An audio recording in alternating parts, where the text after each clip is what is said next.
The Sioux Falls Sunfish. After last night's Sabre Dogs win, the Dogs moved to 10-6 as the Sunfish fell to 5-10. And we're ready to get underway for this, the final game of this weekend series between the Sabre Dogs and the Sunfish. Kenny Dutka on the mound for Sioux Falls faces off against Caden Schwabe. Schwabe takes a curveball for strike one, and we are underway at 6:36 from Sioux Falls. Dutka getting his first start of the season. Schwabe takes that one in the left field, charging in his Beers. He's going to let it fall. And Caden Schwabe, who has been quite possibly the best leadoff hitter in the Expedition League this season, he is now on game 15 of the season. And he's only had one game where he hasn't gotten a hit. He's played 14 games. To the pitcher, he fires it over to first, and that pulled Drew Miller off the bag. He had to jump, and he got his toe down, but it looked like Beer beat it out. Declan Beer sprinting down to first. It was called out, so the 1-3 putout keeps the runners at second and third.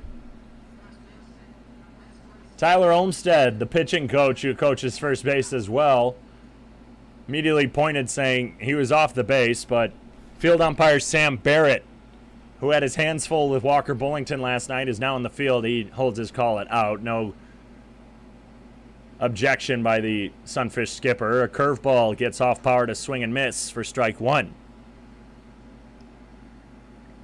Off power, haven't seen him with a plate appearance since Friday. He came in for 2 innings of relief last night on the mound. He went 0 for 4 with a run on Friday. The 0-1, a fastball driven to right field.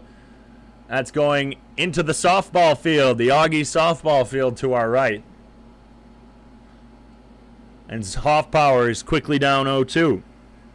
He's batting .268 on the season. A natural outfielder down at Pensacola State. He's been playing mostly first base for the Sunfish this season with a couple appearances out in right. Curveball in the dirt gets by Hannigan behind the plate, but just to his left, not a far to the backstop. Caden Schwabe, Alan Grier, and Reese Anderson from left to right. Drew Miller was originally supposed to play right field for the Sabre Dogs, but he got moved into first. Beau Brewer moves over to third tonight after appearing at first base the past 2 nights. The 1-2. A curveball. I think that was inside. It's 2-2. Dalton Bowling at short for the 3rd game in a row. Chase Keaton at second, with Drew Miller coming in from right to first base. And Cullen Hannigan gets his first start behind the plate of the series. Again, he came in as a sub late in yesterday's game. The 2-2 swung on up the middle. That's grounded or fielded by Bowling, who has to keep it on the grass. So he keeps it in the infield, doesn't make a throw. JT Mick scores from third. Olsen he heads over to third from second. And Zeph Hoffpower with the infield single drives in a run.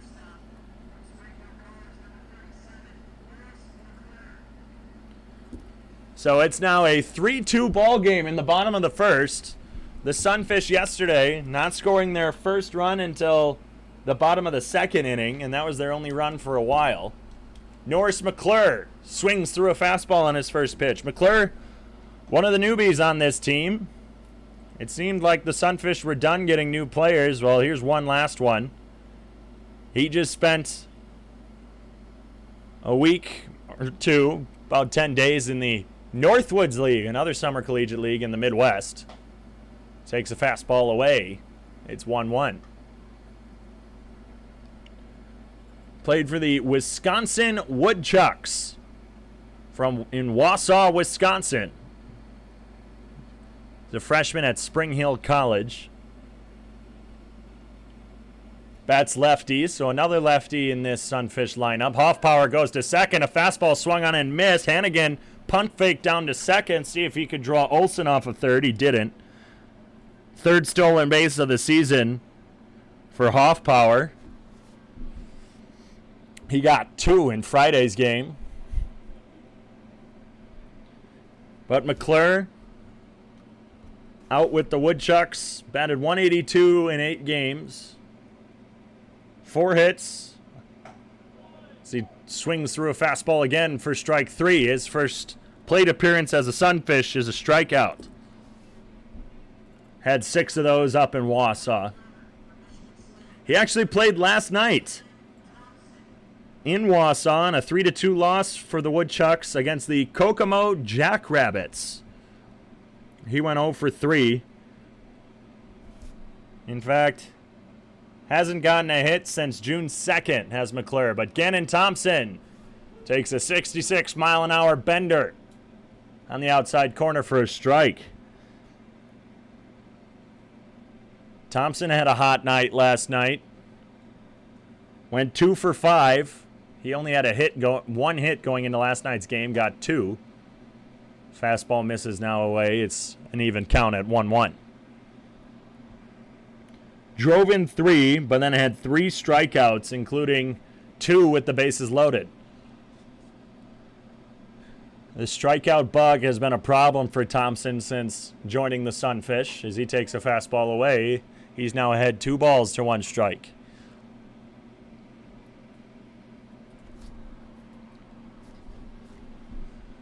Thompson finished up his freshman year at Michigan State. He was recruited there as a pitcher. He's playing right field tonight. The 2-1. Curveball. Hits outside again. It's now an even count at 2s across the board.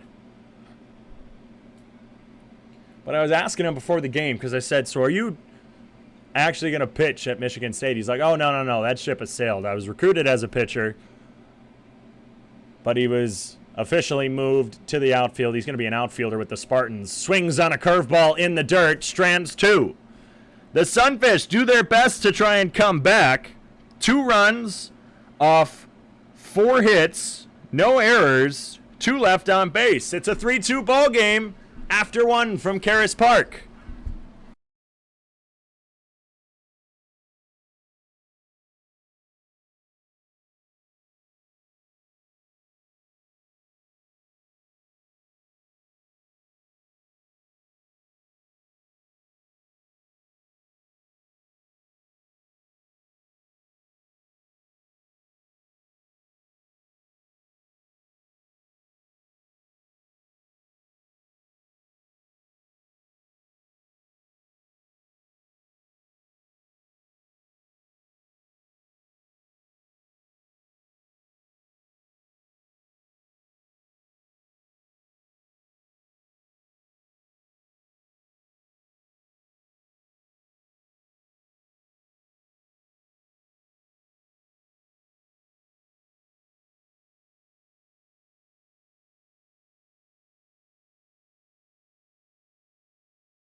Back on the Sioux Falls Sunfish Radio Network, and good news, fans, it seems like we have a live stream working on YouTube. So if you're currently listening on Mixlr on the Sunfish Radio Network, head on over to the live stream if you like to watch. Hopefully it's working. Hopefully it doesn't crash. We have our fingers crossed up here in the booth.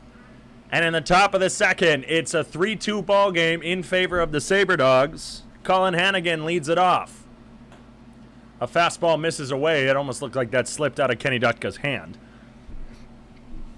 Dutka from Richmond, Texas, the lefty, gets a changeup to hit outside. It's now a 1-1 to Hannigan. Hannigan is taking his first cuts at the Sunfish. A ground into the left side. That's just foul. Just foul. It was looking like it was going to bounce over third base, but at the last second, the spin took it into foul territory, and they just missed. But Hannigan taking his first cuts. He went 0 for 2 on Wednesday against the Spearfish Sasquatch with 2 walks and a hit by pitch. Correction, the Badlands Big Sticks. Not the Sasquatch. That would make a little bit more sense. Curveball outside. Hannigan from Houston, Texas. So the two Texas boys facing off. It's a 2-2 count. Pitch from Dutka. Drilled into center field. That's going to fall for another leadoff base hit for the Sabre Dogs. They're good at getting on early. They get the count up. They drive the pitcher's count up. And they continue to attack. And Reese Anderson, the late sub for this Sabre Dogs team. Avery Melman was supposed to make his return to the lineup. He was filling in at third for Ethan Moore. As a curveball misses low and away, and the throwback from Olsen almost gets over the head of Kenny Dutka. Reese Anderson in 6 games is batting .250. With an RBI, 2 hit by pitches, 2 strikeouts. Chopper, left side, short, to Mix. To Hoffpower with the stretch, the double play! McClure to Mix to Hoffpower. And just like that, another double play from this Sunfish infield. They had 4 against the Trappers on Monday. Had 1 on Friday, against Souris Valley in the first inning. And now they have another one. A 6-4-3 puts 2 away in the second. We're back to the top of the order with Caden Schwabe, who takes a curveball high, 1-0.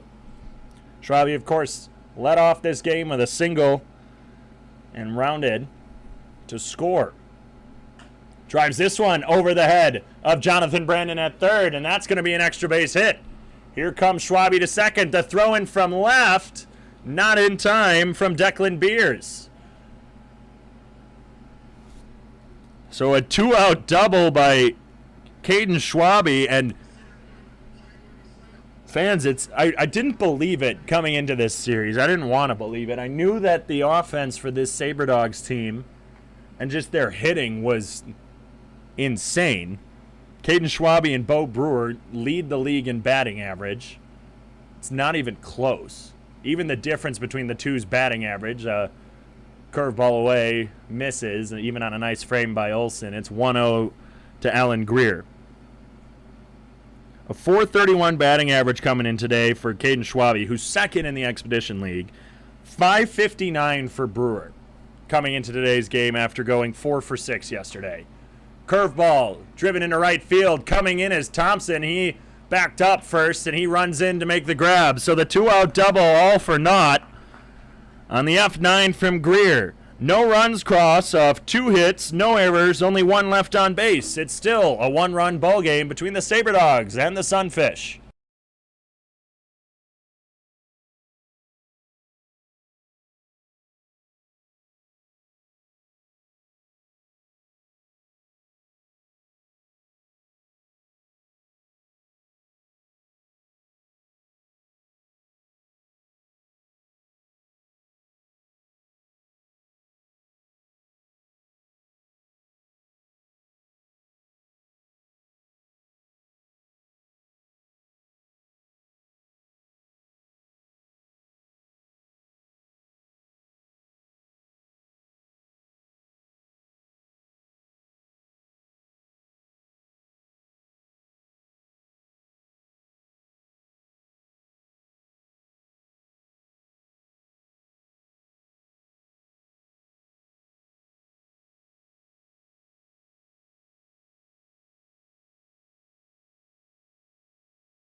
Are you looking for a job? Become the newest roadie. Texas Roadhouse is now hiring. Apply online at texasroadhouse.com. And the fans, the big reason I'm reading that one right now is in between innings, I have a nice Texas Roadhouse pulled pork sandwich to my right. Been taking a couple bites, and man, that's the first time I've ever had Texas Roadhouse, and it's absolutely delicious.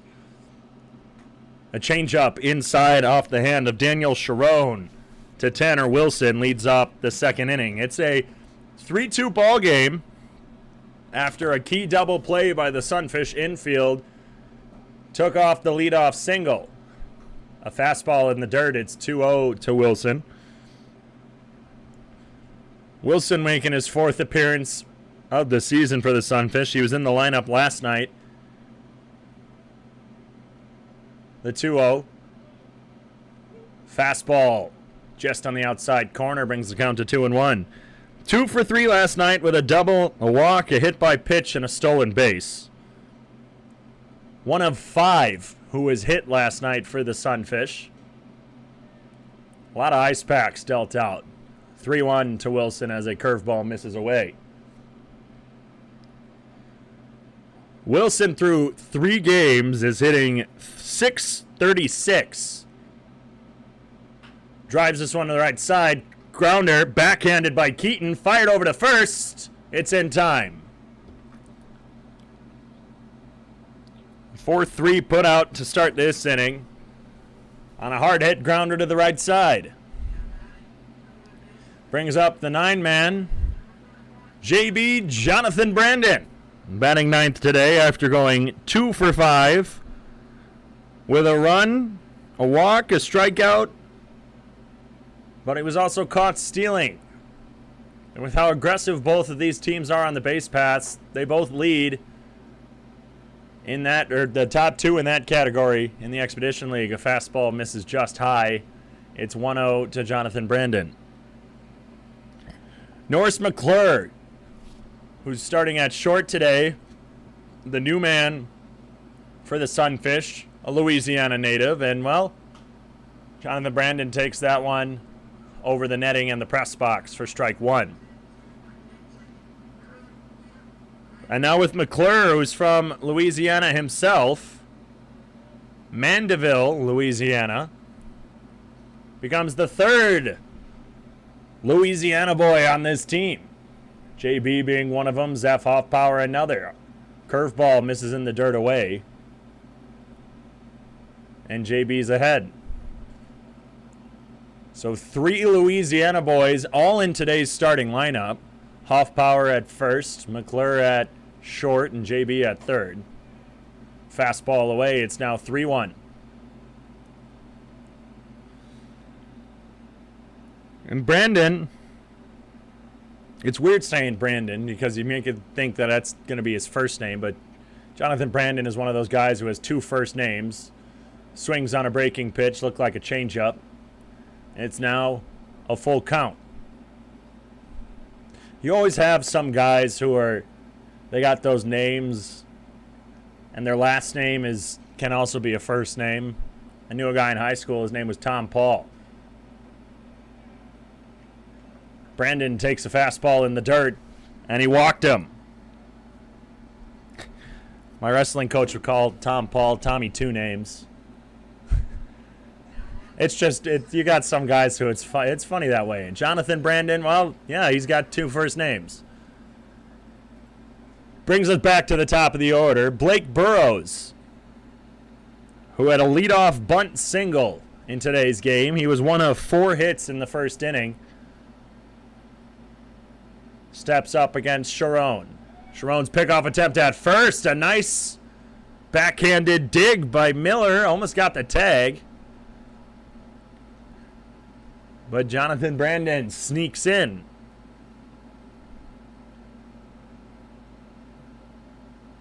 A lefty-righty matchup. Burrows the lefty. 1 of 3, if I'm not mistaken, in this Sunfish lineup today. Grounder, slow grounder, just past the glove of Sharon. Picked up by Keaton. And the throw over to first. Not in time. Another infield hit off the bat of Blake Burrows. This time it was a swing. Wasn't a bunt. And I can't tell if that had some weird spin on it or what, because it had a weird looking, I can't even tell you what speed that was, and it just got underneath the glove of Sharon on the mound. Having to charge in was Keaton. Brandon jumped over it on his way to second, so that set somewhat of a screen for Keaton. And Burrows gets on first. A first pitch ball to JT Mix, who singled and scored in the first inning. 5 hits through 2 innings thus far. Well, an inning and a third, if you're being specific. Just a 1-run ball game. Throw down to second as Brandon was taking a strong lead. A close tag, but not in time, as Hannigan is done with Brandon's games. I think that's the first time for sure this series, I think all season, that I've seen something like that where a catcher is getting risky enough where he's going to try and pick off a guy at second.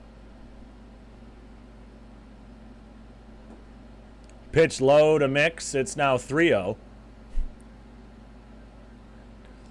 JT with 9 walks on the season.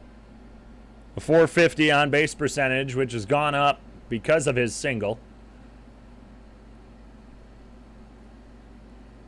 Sharon in danger of walking the bases loaded in his first appearance. The 3-0. Lost him. With 1 away, the bases now have been walked, loaded.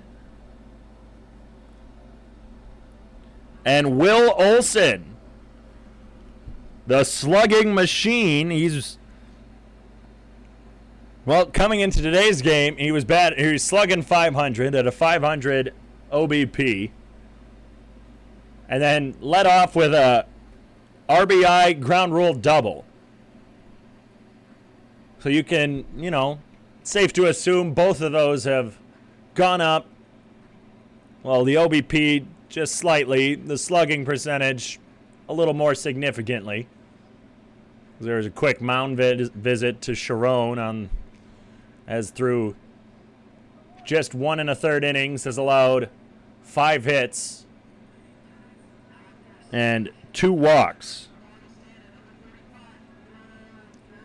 And so now Will Olson, who led the Augustana Vikings in RBIs and home runs, was second in the Northern Sun Intercollegiate Conference. He takes a ball low. He was second in RBIs and home runs for the NSIC. He steps up with the tying run on third. Go ahead on second here in the bottom of the second with just 1 away. Drives this one into left center field. That's carrying well. Runners are going to tag, and Schwabe makes the catch all the way in left center. Mix was on his way to second, but the throw-in from Schwabe didn't want to test the arm. Blake Burrows heads over to third.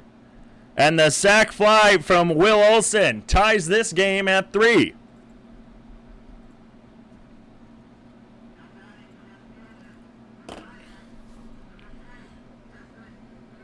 From the Northern Iowa Area Community College, that's a mouthful, so it's always shortened to NIAC. Declan Beers. I didn't get to Beers' stats in his first at-bat. He was attacking quickly. He's got runners on the corners with 2 away. There goes Mix. Takes the first pitch into center field. Not going to get to his stats again. An easy catch for Alan Grier out in center to end the inning, but not before the Sunfish tie it up at 3. 1 run off 1 hit, no errors, 2 left stranded. It's a tie ball game after 2 from Karras Park.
Back from Sioux Falls, it's a beautiful night for baseball. I never gave the starting temperature at first pitch. It's 90 degrees and partly cloudy. It's a little warm one, but the clouds have been covering the sun, so weren't getting that extra heat on the turf as a curveball just misses to Beau Burrows to lead off the third inning. Burrows singled and was one of the three who scored all the way in the first inning for the Sabre Dogs. Drives this one into right field. Thompson makes the catch. And you heard me give a little chuckle on that one because Brewer doesn't sit and wait. He attacks the zone with his bat. He's even on trotting in. He's like, oh, yeah, no, I missed that one. He sees the ball so well. And last night went 4 for 6. And after the game, I just kind of talked to Walker Bullington, the Sunfish skipper. First pitch to Dalton Bowling, skyrocketed into shallow left field, drifting out as McClure. He's called off by Burrows, who comes in from center for out number 2. But I was talking with Walker Bullington, and Walker, I was just like, man, this guy can hit. 4 for 6. He went 4 for 6 last night, and the night before went 3 for 4. So 7 for 10 in this series against the Sunfish is Beau Brewer, as Drew Miller takes a curveball at the knees for strike 1. But Brewer, what Walker was saying was, even on those 2, he was just waiting for a fastball. The 2 best pitches he saw are the 2 he got out on, because he just tried taking a strong hack at it as a curveball bounces in the right-handed batter's box and gets past the glove of Olsen for ball 1. It's a 1-1 count. And I totally agreed with them. There were fastballs, and Kenny Dutka's been doing a good job at not giving Brewer a fastball because he will drive it, especially at Karras Park. A high changeup gets drilled into right field off the bat of Drew Miller for another 2-out base hit for the Sabre Dogs. Caden Schwabe had a 2-out double last inning. And so back-to-back 2-out base hits for the Sabre Dogs in back-to-back innings. Puts another aboard. The Sabre Dogs have only stranded 2, 1 per inning. And Chase Keaton takes a fastball on the outside corner. Again, it's not even just Brewer who doesn't take too many pitches. These Sabre Dogs are, first, second, or third pitch swinging. The 0-1 swung on, fouled over the netting as Olsen was starting to give chase, realized that was drifting too far.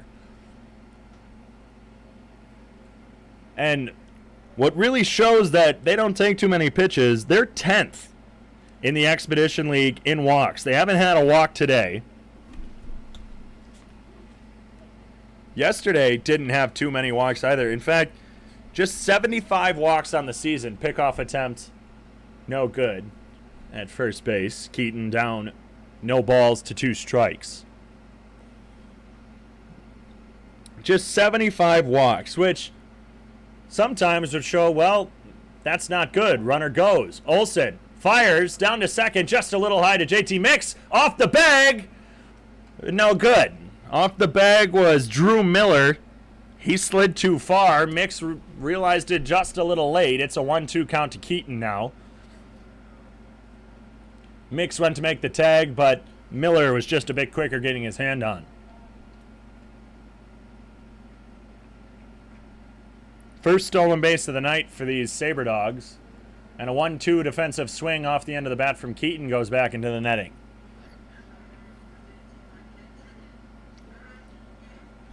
The Sabre Dogs take a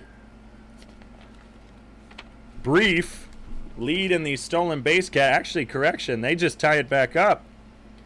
That's right. Back in the first inning, Zeph Hoffpower had a stolen base, and that put the Sunfish ahead. The 2 teams, the most aggressive on the base pass, they lead the Expedition League in stolen bases. Fastball misses high. Dutka liked that one, but home plate umpire Tristan Jones said, it was just a bit high. He hasn't been liking those high pitches tonight. It's a 2-2 count to Keaton, who's battling back. The 2-2. Swung on and missed. Fastball blown by him. That's the first strikeout of the day for Kenny Dutka, and another 2-out base hit does nothing for Souris Valley. No runs off 1 hit, no errors. Another one left on base. We'll be back from Karras Park in just a moment. It's still a tie ball game.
Back on the Sioux Falls Sunfish Radio Network, and it's finally happened. We are on the Sunfish live stream on YouTube. Thank you to our cameraman and technical wizard, Sean. We finally have it working, folks. And knock on wood, I got wood next to me. Hopefully it continues to work for the rest of the season. Zeph Hoffpower leads it off for the Sunfish. First pitch swinging over the netting, over the press box. First strike one. Daniel Sharon returns. Spokane Falls Community College freshman in his first appearance with the Sabre Dogs. Takes a fastball high to Hoffpower. Zeph, the first Sunfish player this season that I had the pleasure of doing the pregame interview with. Usually it's with Walker Bullington. One time it's been with hitting coach Lane Hovde. Hoffpower drives that one high and behind the netting again. Skyrocketed that one. It's now a 1-2 count. Keg Chicken, order it, eat it, crave it. Brings us that foul ball. Again, had some Keg Chicken the other night. That was delicious. And today, being treated to some Texas Roadhouse. They feed me well here in Sioux Falls. Off the end of the bat, out of play to the right side. Hoffpower straightening out just a little bit. First it was going behind the netting, now it's going to the right. Let's see if he can put it straight out, get some power behind it. A slight breeze out to left field. Nothing too powerful that'll carry this ball anywhere. Fastball low and away, it's 2-2. The Sunfish wearing their final combination of their uniforms. The white pants with black trim down the sides. Gray jerseys with the colored sleeves and the colored Sioux Falls across the chest. The 2-2 driven high to the right side. 3 Sabre Dogs are going to go. Calling off is Reese Anderson, who's going to be the one to make the catch. A triangle of Keaton, Miller, and Anderson were convening on that baseball, but it was Anderson coming in from right field who had the go-ahead to call. Norris McClure, who struck out in his first ever Sunfish at-bat, gets his second chance tonight. Again, one of 3 lefties in this lineup. Facing off against the righty Sharon. A breaking ball in the dirt. Makes the count 1 ball, no strikes. Blake Burrows, Declan Beers, Norris McClure. The 3 lefties. McClure takes the second pitch high the left side. That's going to... I didn't see it bounce off. It must have gone over. the football training complex to our left.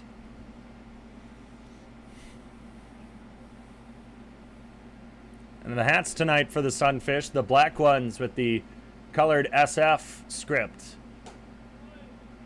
on the cap with the blue bill. As a fastball nicks the outside corner. And McClure is down 1-2 now after going ahead 1-0. 7 hits to 5, still in favor of the Sabre Dogs. It's a tie ball game at 3-3. Fastball high to McClure now, evens the count back up. 8 games with the Woodchucks this season. Made his season debut on opening night at the Wisconsin Rapids Rafters in the Northwoods League. The 2-2 off the end of the bat. That's out of play. Ooh, that was very close. There's a door to our left going into the football complex. There's a stairwell, and that was just about a foot away from shattering that glass in that door. That would have been a sight to behold. The 2-2 again. Inside, he pulls it down the first base line and grounds it into the Sunfish dugout. Got his hands in quickly. I loved that swing. During batting practice, I got to watch McClure. You know, got to get a feel for how he swings, how he looks at the plate, and man, he was taking some liners into the outfield. Takes a curveball outside. It's now a full count. McClure, the only one on the team wearing black socks. He likes to wear his pants high. We were out of gray socks, so he put on the black ones. The payoff pitch misses high, and McClure reaches for his first time as a Sioux Falls Sunfish. The one-out walk gets a man aboard. Shades of the second inning for the Sunfish as Ganin Thompson, who struck out himself in the first inning, steps up once more.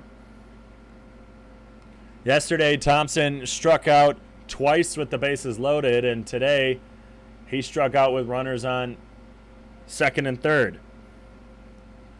McClure with a very low stance at first. He dives back on the pickoff attempt from Sharon. It's not in time. Very low to the ground, a wide stance, hands on his quads. Now he's got one almost as if in a three-point stance like a lineman. His right arm is touching the dirt. Thompson swings through a changeup for strike one.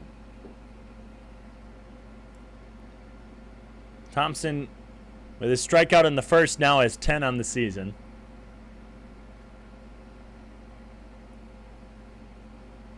He's been struggling to put the ball in play. As another pickoff attempt at first is no good. Out of his 16 at-bats this season, Thompson has struck out the 10 times. 3 of those times he's gotten on, so only 3 other times has Thompson put the ball in play. Fastball away, evens the count at 1. The Sunfish have been seeing the ball a lot better. I was talking with Zeph Hoffpower in the pregame interview that got posted on Twitter before the game, and we were talking about how the Sunfish have really been getting on base a lot more the past couple games. There goes McClure. Grounder left side. That's a base hit for Thompson. McClure is rounding second, heading to third. The throw in is going to get him. Very aggressive on the base pass was Norris McClure. He was at second when the ball made it into left, and only a couple feet off the base when Caden Schwabe picked it up. He wasn't too deep, and I think McClure just unfamiliar with the arm of Caden Schwabe. Gets thrown out, trying to be just a bit aggressive on the base pass. Ganin Thompson with the one-out hit still gets McClure, and now there's 2 away in the bottom of the third.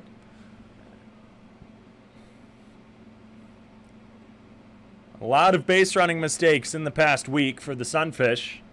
They lead the league in caught stealing with 21 times as Tanner Wilson takes a curveball outside for a strike. Outside corner, rather. 21 times caught stealing. Jonathan Brandon was a victim on the base paths yesterday. There goes Thompson. Ball low. Quick up by Hannigan, and Thompson is called safe. Hannigan with the quick pop-up and a nice throw from his side as head coach for Souris Valley, Alex Miklos, goes out and talks to Sam Barrett. That's a quick conversation. As Miklos heads back to the dugout. Thompson safe at second with his 4th stolen base of the season. He had one yesterday.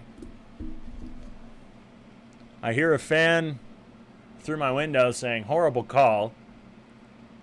It looked like Thompson was out if I'm being unbiased. But again, you can never see if he got under the tag. A curveball just misses high. It's 2-1. This umpiring crew had a lot of coaches in their faces in the past couple of days. Most of the time it was Sunfish skipper Walker Bullington, who got tossed last night. The 2-1. This one driven into center field. Coming in is Grier, who's going to make a catch on the run for out number 3. Norris McClure gets on base for his first time, but gets thrown out being a bit too aggressive on a Ganin Thompson single. No runs off 1 hit, no errors, 1 left on base for the Sunfish. It's still a 3-3 ball game after 3 from Karras Park.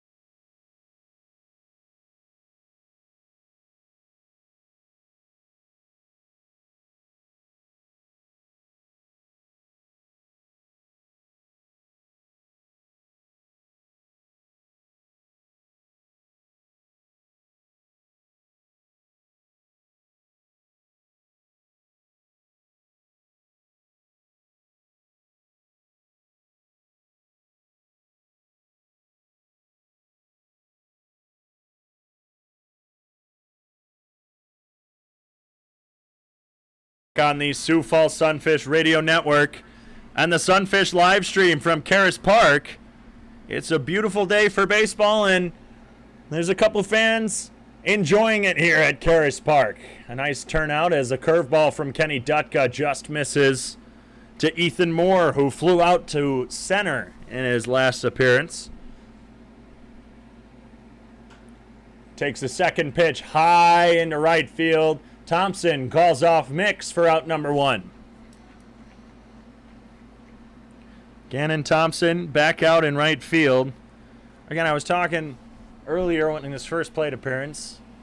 He was recruited to Michigan State as a pitcher. And then he was telling me during fall ball he wasn't performing well, is I think kind of what he was saying and on the mound. And basically, they took an outfielder. It was the first pitch to Cullen Hannigan. A big bender from Kenny Dutka hits. Dutka quick with his work on the mound. He's back in his windup already and delivering. A high chopper to third. Doesn't even bounce in the fair territory, as it's going to be a foul ball. Down 0-2 quickly is Cullen Hannigan, who singled and was the first out in a double play turn back in the second inning. But Thompson, he said, yeah, they ended up taking an outfielder, making him a PO, pitcher only. And basically they took Thompson, who was a PO, and moved him out to the outfield. And so they just made a quick switch, and when he returns to Michigan State, he'll be an outfielder as a curveball misses in the dirt inside. It's a 1-2 count now to Hannigan. A lot of players this season for the Sunfish have been playing in positions they're not used to. Curveball swung on and missed. Drop third strike. Olsen fires it to Hoffpower at first for out number 2. The second strikeout of the day for Kenny Dutka. He's up to 16 on the season. Hoffpower, one of those players who not playing in his natural position. Zeff is an outfielder at Pensacola State. He's always been an outfielder.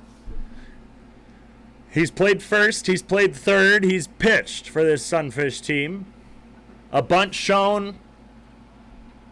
I don't know if he got a piece of it. It sounded like he might have, but no foul tip was shown. It just got by the bat of Reese Anderson for strike one. But Hoffbauer, after the first couple of games this season, a curveball low and inside brings the count to 1-1. Hoffbauer, he was saying, you know, I'm going to play every position this summer. It's going to happen. Change up high. As Kenny Dutka kind of pats his chest, I think that one just got a bit away from him. As Anderson fouled that one to the backstop, bringing the count to 1-2. If he got a piece of that one might have been long gone. So Zeff still needs to play second. He needs to play short. He needs to catch. Curveball, left side.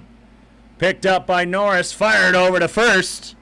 And Norris McClure gets another put out in his Sunfish debut. And the first 3 up, 3 down for Kenny Dutka. It's still a 3-3 ball game on the Sioux Falls Sunfish Radio Network and the Sunfish live stream on YouTube.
The day is over for Daniel Sharon in his season debut for Souris Valley.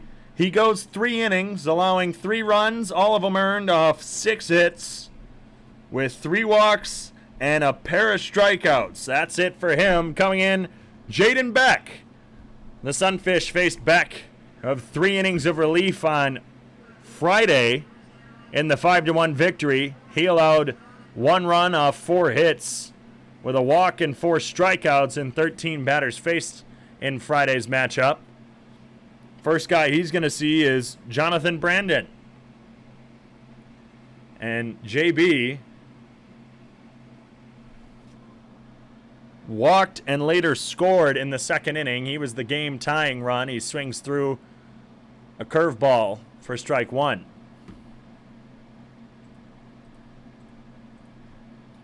Beck from Texas Southern University. The 6'4 righty. JB drives that one into left field. That's going to fall for a base hit. It's rolling to the warning track. Schwabe runs past it. Brandon rounding second. He's just going to take a small turn and stop at second with the leadoff double. Jonathan Brandon absolutely crushed that into the left field gap. And with the leadoff runner on, for the first time since the first inning, the Sunfish have the go-ahead run on the bases. Blake Burrows, who's 2 for 2 today, steps up.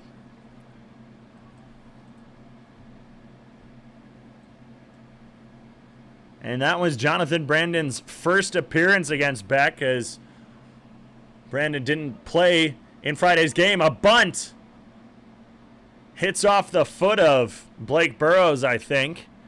That's what home plate umpire Tristan Jones points, and I don't think catcher Cullen Hannigan is happy with that one. Burrows, of course, bunted back in the first inning. I honestly can't remember an at-bat where he didn't show bunt on the first pitch.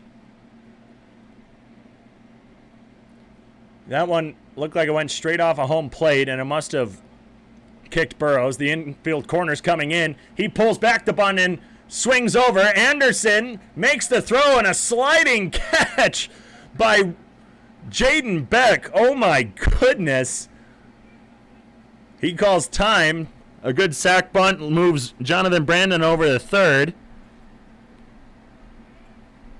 That's actually not a sack bunt. That's just a sacrifice hit. That's right. He pulled back. But, man, he pulled back at the last second, did Blake Burrows.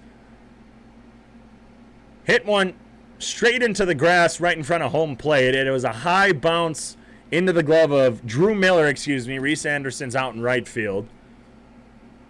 JT Mix takes a pitch high, almost hits him. He has to duck underneath it. And the throw from Miller to Beck was like, I don't know if he slipped or something, but he was basically sliding into first and made the grab on his way down, and his foot hit before Burrows. Mix just in front of a changeup, and he fouls that one, bringing the count to 1-1. Would have been funny if Mix got hit. And not for the fact that I want JT Mix to get hurt, or even for him to get hit. But, I mean, it's like, again, I said it last night, it's like they have magnets in their pockets. Mix skyrockets this one to short. Drifting around is Bowling. And after a quick little circle in the infield, he catches that one for out number 2. A leadoff double by Jonathan Brandon. Advanced over to third on the ground out by Burrows, and now with 2 away, the go-ahead run is just 90 feet away in danger of being stranded out there. Will Olson steps up. He had a RBI double in the first inning and a sac fly in his last one. Drives this one! Left center and deep at the wall is Schwabe. There it is! The first home run at Karras Park this season for the Sunfish, and it comes from the Augie boy. Will Olson crushes one to left center field, and it's now a 5-3 ball game in favor of the Sunfish. The Sabre Dogs had some no-doubters of their own in the past 2 days, and now it was Will Olson's turn.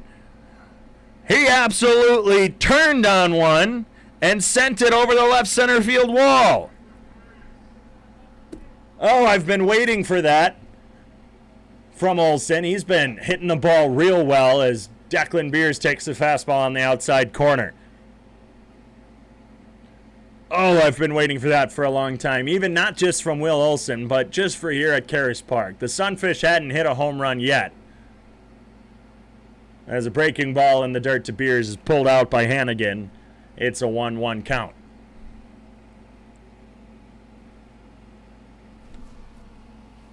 It's a 5-3 ball game now off the bat of Olson. A high chopper to the right side coming in is Miller, and he's going to take first all on his own for out number 3. But Will Olson puts the Sunfish ahead with the first Sunfish bomb at Karras Park this season. It is now a 5-3 ball game as we head into the top of the 5th in Sioux Falls.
Caden Schwabe leads it off for the Souris Valley Sabre Dogs. He's 2 for 2 with a single and a double.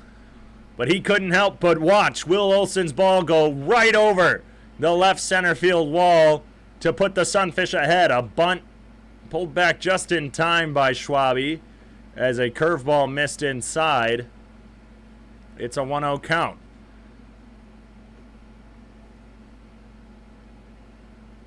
But the homeboy, the Augustana Viking, took one deep for the first Sunfish home run at home, and another breaking ball hits at the knees. It's now a 1-1 count to Schwabe.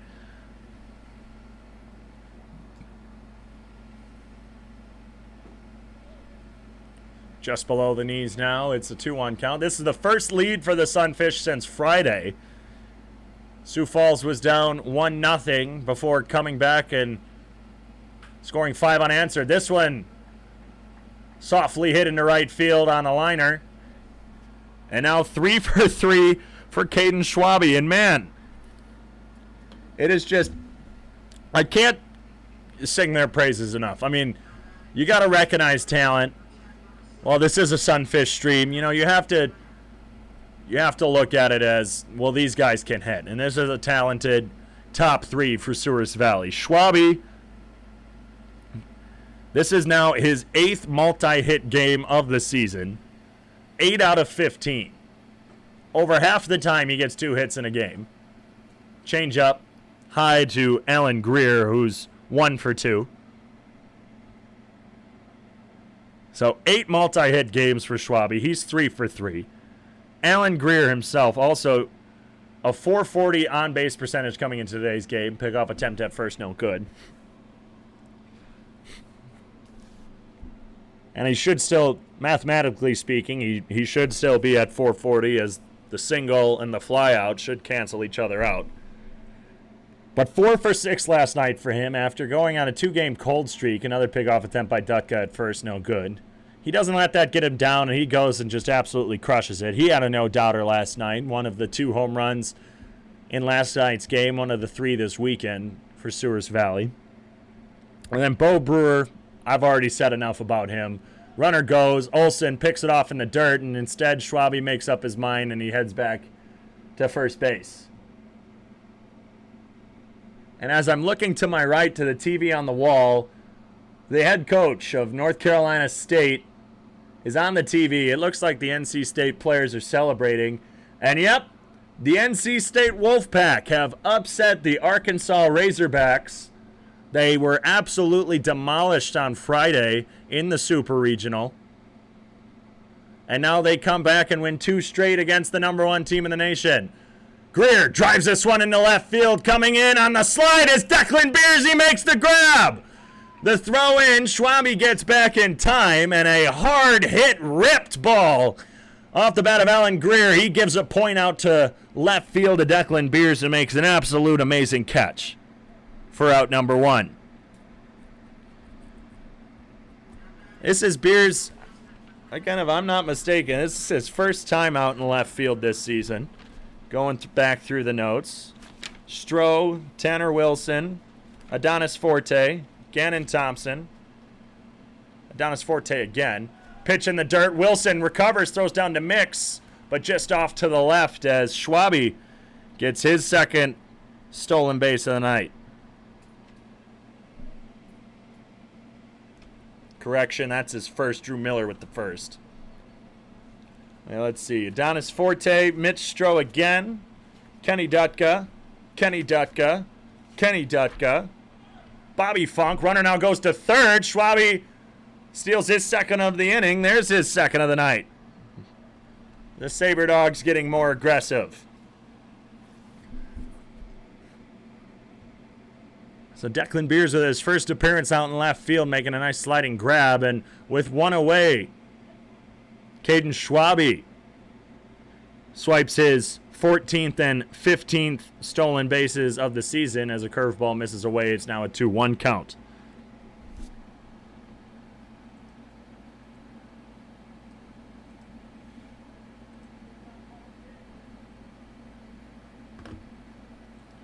The Sabre Dogs and the Sunfish, both some aggressive teams. Zeph Hoffpower catches a high chopper in his glove while touching first, but he was in foul territory, so it's just a 2-2 count now to Beau Brewer.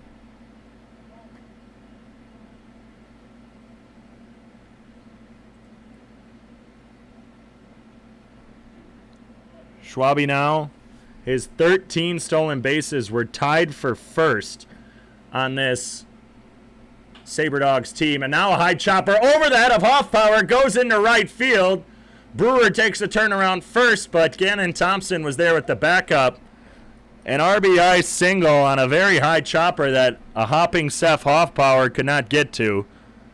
And now Beau Brewer 2 for 3 on the night with an RBI. It's now just a one-run ball game again. The Sabre Dogs take a 9-8 lead in the hits column. As Dalton Bowling steps up with one runner on and one out. There goes Brewer. This one drilled hard into left field. Beers isn't going to get that one. That bounces up against the wall. Brewer rounding third. The throw in from Beers. Bowling is safe at second as Norris McClure catches the ball off the bounce, and it's a one-out double that ties the game off the bat of Dalton Bowling. A short-lived lead for the Sunfish after the top four do it again. Aggressive base running gets it done once more. That's what kills Sioux Falls a lot. They allow runners on through a walk or a hit or something, and then 2 stolen bases puts the runner just 90 feet away, and an easy single into right field like the one off the bat of Beau Brewer scores them. You keep Schwabe on first. Well, that single just probably gets him to second, maybe if he's being aggressive to third. If you get him on second again, if he's aggressive, maybe he scores. But now with one out, a runner on second. Soft ground into the left side. McClure backhands it. Fires it across to Hoffpower, who makes the grab on a small stretch. Bowling advanced to third, so now the go-ahead run just 90 feet away. Chase Keaton, 0 for 2 on the day with a strikeout and a ground out. Makes his third appearance. Lefty-righty matchup. Dutka the lefty. A check swing on a curveball inside. Appeal, he did not go. Kenny Dutka in his 5th inning of work. He's pitched 4 2/3 thus far, and that's officially his longest appearance. Fastball high brings the count to 2 balls and no strikes. In his first 2 appearances, Kenny went 3 innings and 3 1/3. His longest was on Sunday. He went 4 innings of 5-hit, 3-run baseball.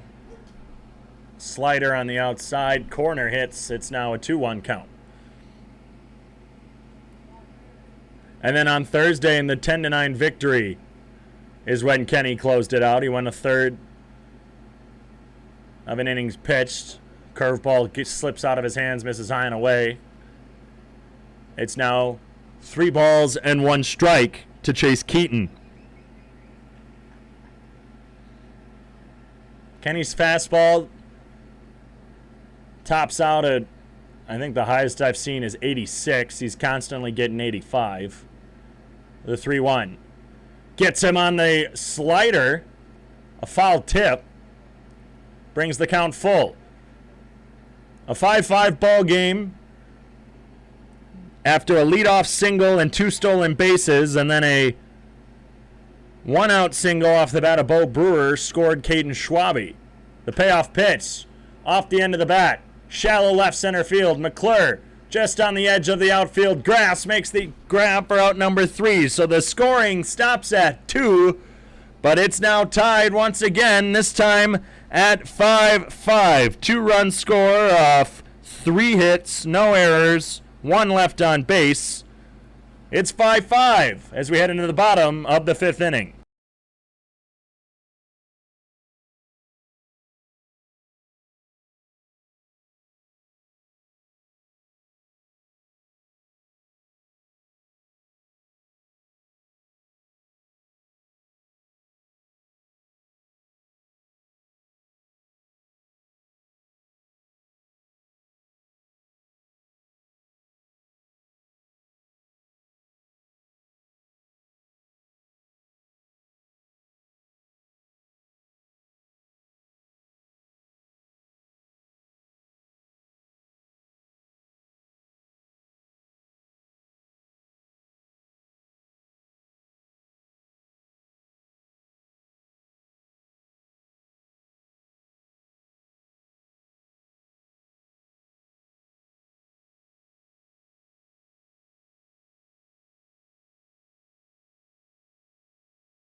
Schwabe, Grier, Brewer, and Bowling strike again as the top 4 for the Sabre Dogs produce 2 runs in the top half of the 5th inning, and it's now tied at 5-5.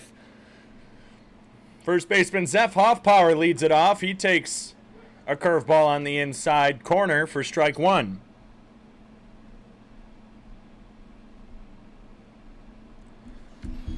Hoffpower 1 for 2 as he drives this one into left field. That's carrying far. That's at the wall. There it is! Another home run for the Sioux Falls Sunfish, and Zeph Hoffpower finally fulfills his promise to me. He told me just a couple days ago, I'm going to hit a home run, and I told him, you better. And there it is, with no outs in the bottom half of the 5th inning. The Sunfish take the lead right back. He pulled the crap out of that one as it just went straight down the left field line. 320 is the corner. And Hoffpower gets his first home run of the season. It's now a 6-5 ball game from Karras Park. First pitch to Norris McClure misses outside. He's 0 for 1 with a walk and a strikeout.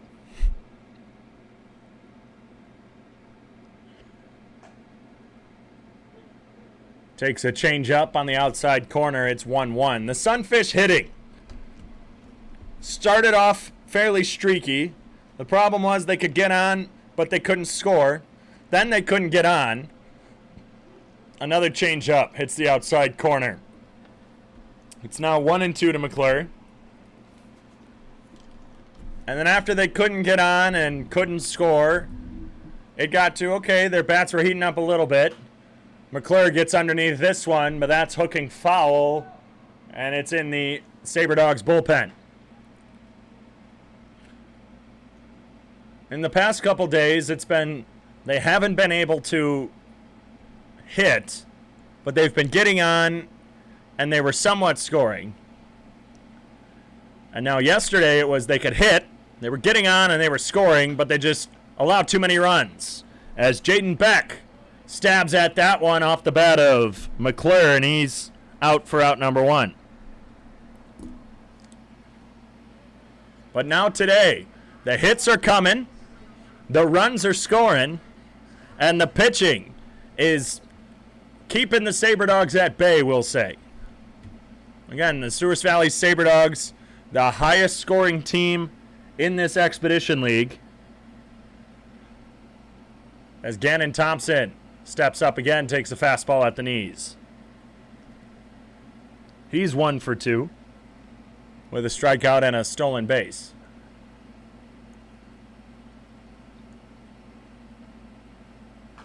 Grounds that one to the back netting just to the left side. He's now down 0-2. Ganin's bat's starting to pick up just a little bit. Again, yesterday had 2 hits. Today already has 1 after not having a hit since his first appearance Not this past Friday, the Friday before, as he swings and misses on a curveball in the dirt. 3 pitches, 3 strikes to Thompson, who's now 1 for 3 on the day with a pair of Ks. Tanner Wilson, who's on a 3-game hitting streak, a 3-game multi-hit streak. In all 3 of his games played, he has at least 2 hits. Slow chopper left side, charging in is Brewer. Brewer picks it up, fires on the fly, and that knocks off Wilson's helmet. It gets by. The throw in from Brewer at third, he was falling to his right. He almost looked like, I'd say like Patrick Mahomes, who was scrambling and then falling. He sidearmed it. And it pulled Drew Miller off the base. But it couldn't even get into Miller's glove as it knocks the helmet off of Tanner Wilson, who reaches. I think that's going to be listed as an E5. We'll get the official scoring. Yep, E5. And that is the 4th E5 in the past 2 days. The first for Brewer, who's been playing first in the first 2 games of this series. Jonathan Brandon drives this one down the left field line. Oh, it just hooks foul. Off the end of the bat, he pulled that one. And that would have been extra base hits for JB. He already has a double in today's game. Ended up scoring back in the 4th. Off of the 2-run homer by Will Olson.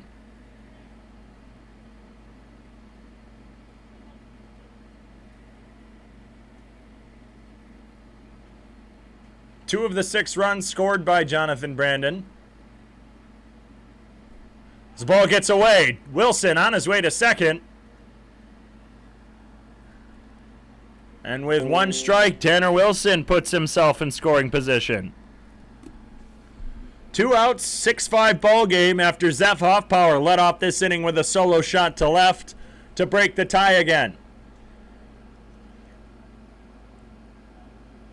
What I was saying, I lost my train of thought there for a second, but Brewer was at first. The high pop fly slicing to the right, out of play. Jonathan Brandon down 1 ball, 2 strikes. But yesterday, Ethan Moore at third base had 2 E5s on the Sabre Dogs' way to 5 total errors last night. They're up to 23 on the season, now 24 with Brewer's E5 right there. Wilson at second. Jonathan Brandon swings on a curveball, drop third strike. Quick tag by Hannigan. But the Sunfish break the tie once more. Zeph Hoffpower this time delivering with a solo shot to left. It's now 6-5 after the 5th inning. We head into the top of the 6th from Karras Park on the Sioux Falls Sunfish Radio Network and the Sunfish live stream on YouTube.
Kenny Dutka's day ends after 5 innings. He held the Souris Valley Sabre Dogs to just 5 runs and 10 hits. While 10 hits does sound like a lot, holding this offense to just 10 hits and 5 runs, that's something special. First pitch to Ethan Moore, drilled into center field. Blake Burrows drifts back to his right to make a quick out, number 1. That's 0 for 3 now for Moore. He's flown out to center twice. Jorge Galindo threw that pitch that Moore flied out on. This is just his second appearance. He pitched 3 innings on Wednesday against the Trappers. Allowed 2 hits, no runs, 3 strikeouts in the 4-5 loss. A slow curve nicks the outside corner to Cullen Hannigan for a quick strike 1.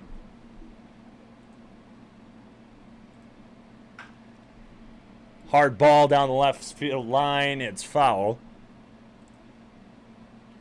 Galindo from El Paso Community College. Teammates with Mitch Stone. And while he hasn't played a game yet, with him, starting pitcher Kenny Dutka headed to El Paso CC for the next season. COVID, of course, canceled it.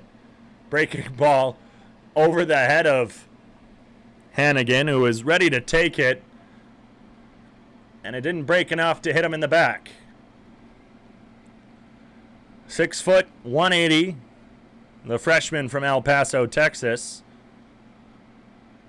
is Galindo. Dutka's day ends. 5 innings pitched. Swung on and missed. The fastball got him. Hannigan slams his bat on his knee and taps the handle on the ground. He's frustrated he couldn't get a piece of that one. Just 84 on the radar. Reese Anderson, 0 for 2 after grounding to short twice. The first time beginning a 6-4-3 double play. So Kenny, a season high 5 innings pitched, 10 hits, 5 runs, all of them earned. Curveball on the outside corner, nicks for strike 1. No walks and just 2 strikeouts.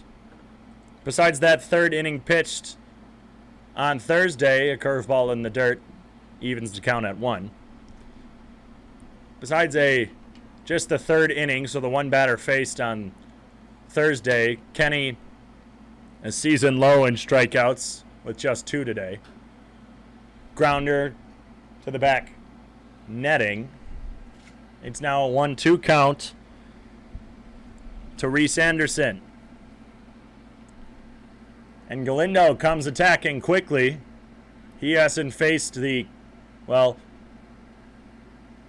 early attacking Sabre Dogs batters. But he's been hitting the zone, and we'll see how he handles the first 4 of the lineup. Next inning, jammed him. Skyrocketed to McClure at short. He makes the easy work of it, and Jorge Galindo in his first inning of work, 3 up, 3 down. It's still a 1-run ball game. The Sunfish lead as we head to the bottom of the 6th inning.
Back on the Sunfish Radio Network and the Sunfish live stream. Fans, thank you again for your patience. Thank you for your kindness. We know it's been hard, and we've been getting your messages that the Sunfish stream had been down. Blake Burrows leads it off, takes a fastball outside for strike one. But we know it's been frustrating, but the live stream has still been working. Knock on wood. Thank you, and we hope you're enjoying the live stream on YouTube. Also, for those of you listening on Mixler, Burrows pokes one in the left center field. That's his third hit of the day. Leading off the sixth inning is Blake Burrows. He went 2 for 4 last night, so back-to-back multi-hit games for Blake Burrows. And the leadoff man on for the third straight inning, while Zeph Hoffbauer wasn't necessarily on. He just took one over the left field wall in his last appearance. Broke this game open. It's a 6-5 ball game in favor of the Sunfish. Burrows takes a couple steps, drilled into center field off the bat of JT Mix. That's going to fall in front of Alan Grier. Back-to-back base hits. That's JT's second hit of the day. In my pregame interview with Zeph Hoffbauer, he was saying, hey, we just need to attack early. A lot of times the Sunfish have scored late, and it's just been a comeback attempt, and they haven't been able to get it. And, well, today, Sioux Falls has been attacking early, and they've scored in every inning except the third. Swinging strike on the breaking ball from Jaden Beck, who returns for his third inning of relief. Beck has allowed 3 runs in today's game. A 2-run homer to this man, Will Olson, and a solo shot from Zeph Hoffbauer. Swung on and missed. A pitch in the dirt. Olson not too happy with himself.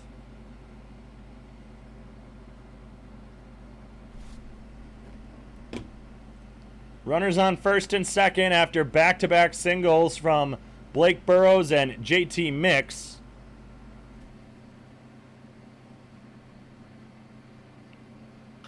And a pulled liner bounces in the beer garden to our left and into the parking lot and down the hill just in front of the football stadium in the distance.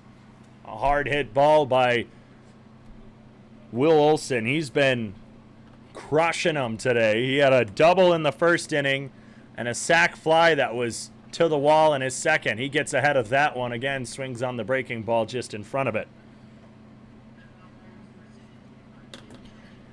Order it, eat it, crave it. Another foul ball presented by Keg Chicken on this Sunfish broadcast. Sun's starting to set to our right. The lights have not been turned on yet. The Sunfish stadium operators like to keep them off pretty early. Grier playing just to the left of second base out in center field. The ball down into the plate and back up hits Olson. It's a foul ball.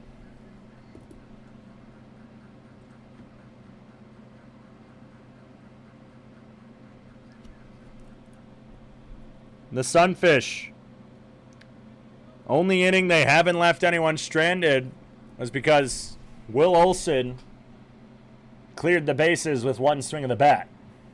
The 0-2 runners go. Pitch outside. Throw down to second. Too high to get JT Mix. And the double steal on the pitch low and away. It's now a 1-ball, 2-strike count. And JT Mix and Blake Burrows add to their stolen base totals. Burrows now with 2 on the season. And JT Mix, well, I wish I had it written down because I know he has a few. We'll take a look in just a moment. The 1-2 from the righty Beck. Swung on and missed. A fastball on the outside corner. Got Olson to swing, and that's just the second time he's been retired today.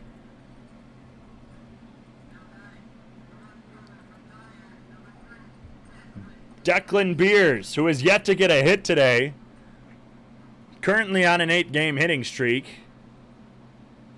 He's played in all 3 games against the Sabre Dogs, the only player to do so. Well, I guess Hoffpower made an appearance last night, so he did play. But Declan, the only one hitting against the Sabre Dogs 3 times. He swings through a pitch for strike 1.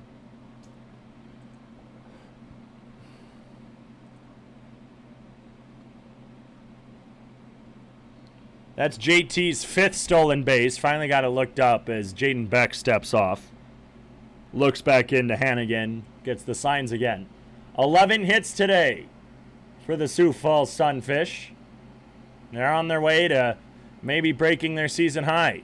Beers drives that one right side, right into the diving glove of Keaton, who tosses it to Dalton Bowling at second for a line out, tag out, inning-ending double play. That's happened to the Sunfish quite a few times as the base runners have the strong leads, and Mix, he always seems to be on the second out of the double play end of things. So a line out to second and a quick tap on second base after the flip to Dalton Bowling ends this inning.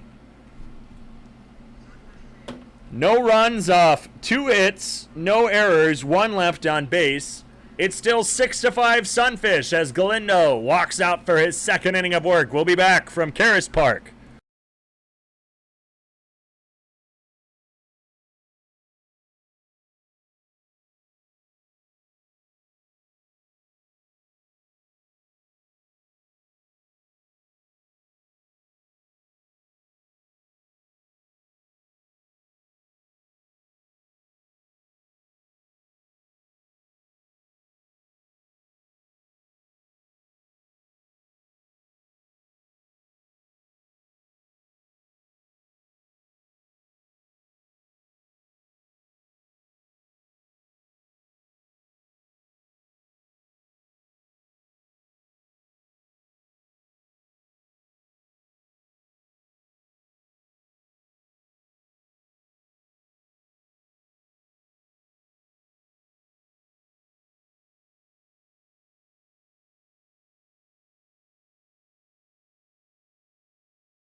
It's 6-5 Sunfish as we head to the top of the 7th inning.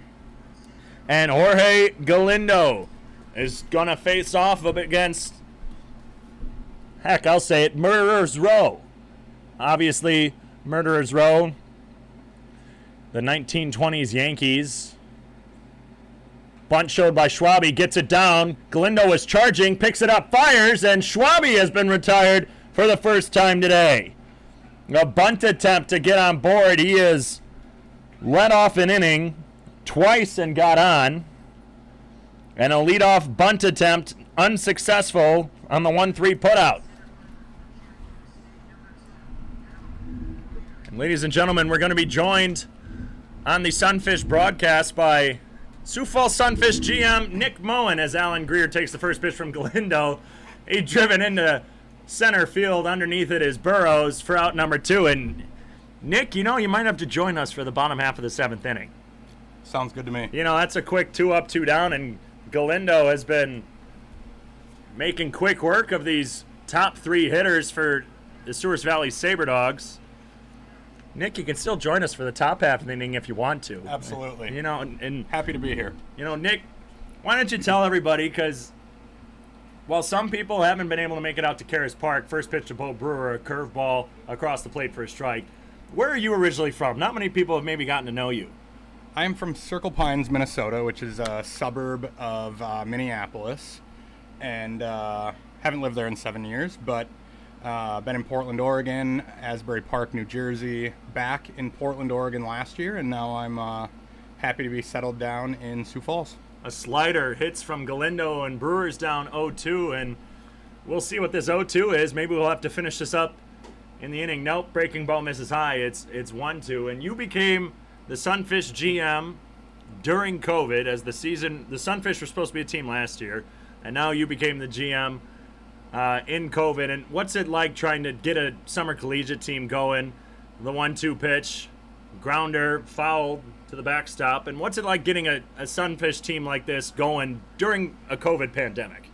Yeah, I mean, there's, a lot of challenges that obviously come along with that. There's a lot of people that obviously are affected in different ways. But, getting entrenched in this community here, my wife's a physician here in town. I've been at a Major League Baseball scouting service, and we have a 10-month-old daughter now, wanted to get back to the Midwest. And both got jobs during the pandemic, bought a house on FaceTime. And, everything with the team, it's been a lot of fun, just with having to build everything foundationally from the ground up. Slider misses outside. It's a 2-2 count now from Galindo as he winds and delivers to Brewer. A check swing. He did go! And Jorge Galindo, 6 up, 6 down in his first 2 innings of work. And Nick Moen, you want to join us after stretching time? Absolutely. We're headed into the 7th inning stretch here from Karras Park. It's still a 6-5 ball game in favor of the Sunfish. We'll be back on the Sunfish Radio Network and the Sunfish live stream with General Manager Nick Moen after this.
Back from Sioux Falls, Zeph Hoffpower leads it off for the Sunfish. He had a solo shot to lead off the 5th inning, and he is the one who put the Sunfish ahead. We return with General Manager of the Sioux Falls Sunfish, Nick Moen. We're just getting to know about the difficulties of starting a summer collegiate league. The first pitch from Jaden Beck to Zeph Hoffpower hits the inside corner on the breaking ball for strike 1. And Nick, so now you've gotten to spend some time the past couple months getting to know the Sunfish community. What would you say is your favorite part of Sioux Falls?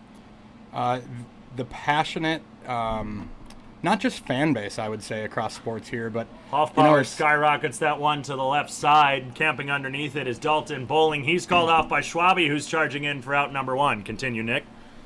Yeah, I would just say, it's a passionate community. There's obviously a lot of things to do here in Sioux Falls. A lot of different events to go to, but we want a piece of that pie. I think having current college baseball players who are draft eligible is a part of the Expedition League, 12 teams across the league, and I'm super excited to be here.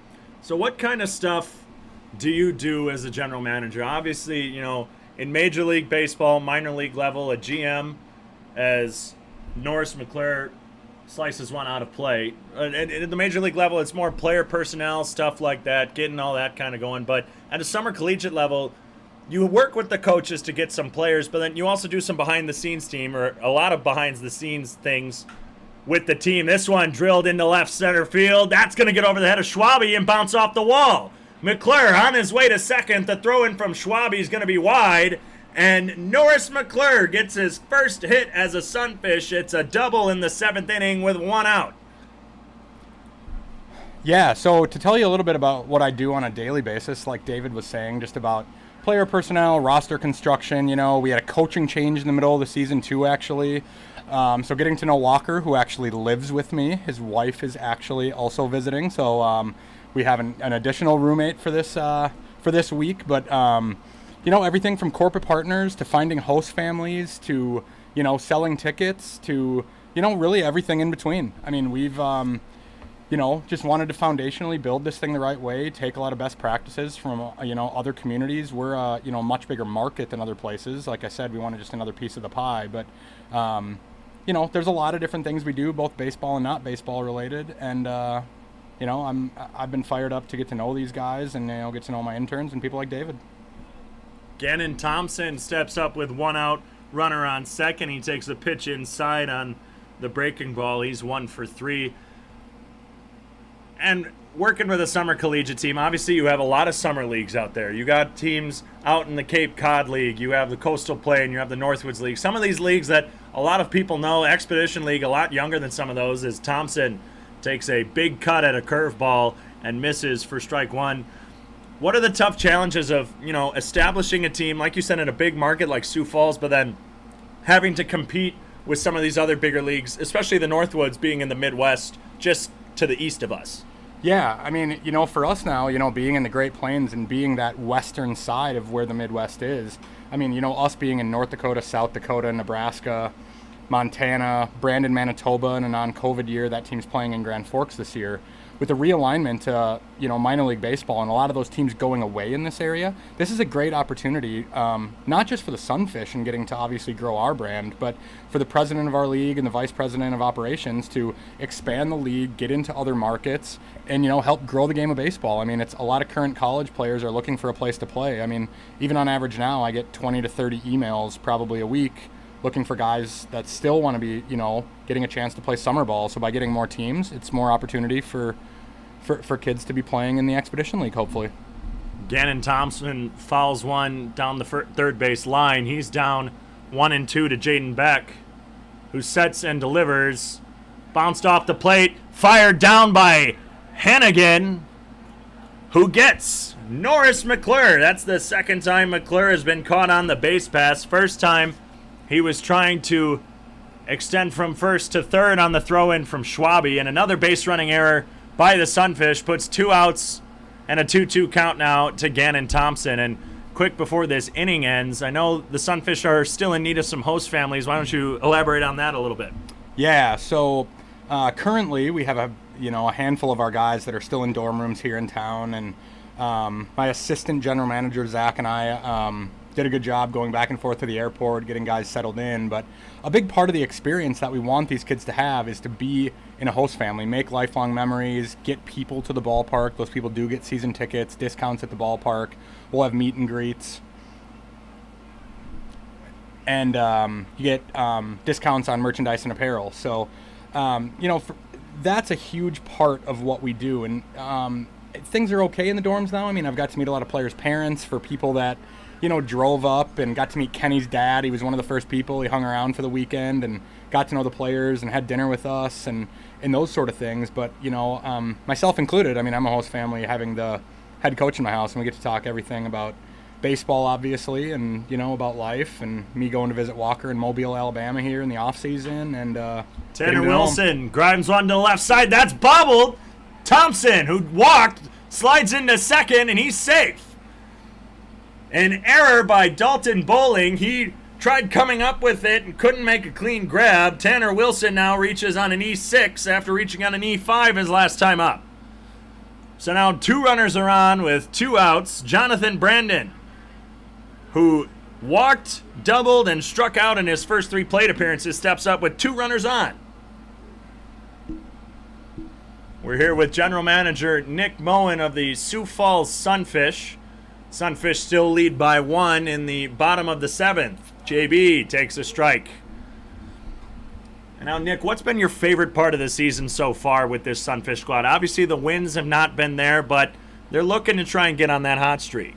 Yeah, absolutely. I mean, like David was just saying about Norris, and hitting that double this inning. Getting another guy. He's here from Spring Hill College, where Walker actually was an assistant coach a few years ago before he's bounced around the country, back to California, and now back in Illinois.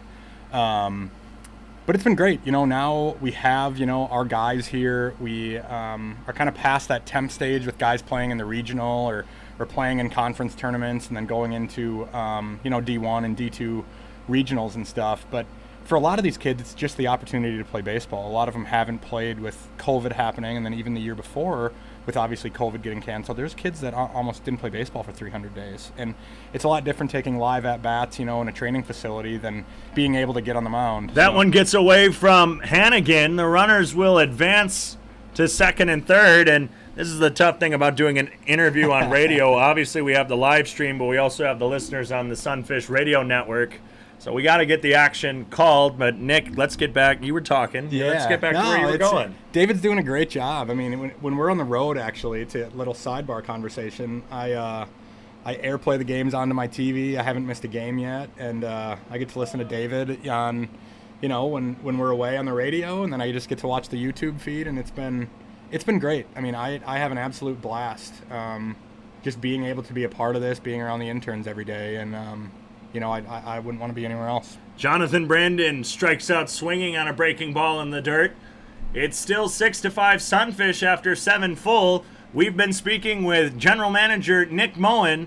If you want to be a host family or even just get some tickets to some Sunfish games at Karras Park, reach out to General Manager Nick Moen.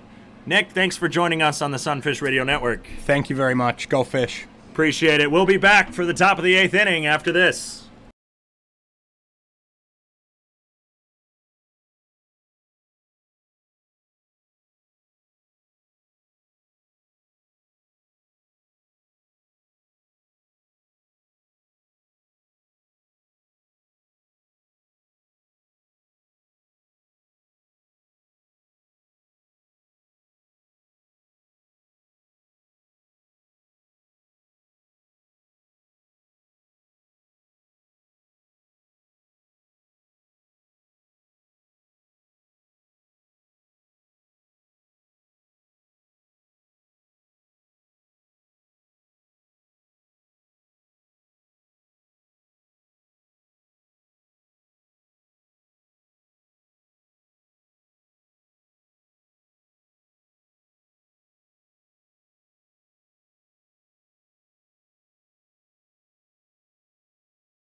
The Sunfish couldn't put on any insurance in the 7th inning, but thank you again to General Manager Nick Moen of the Sioux Falls Sunfish. He's been doing a great job here in the early days. This is the longest homestand the Sunfish have had. Jorge Galindo misses on a curveball inside to Dalton Bowling. Galindo has retired 6 straight since relieving Kenny Dutka.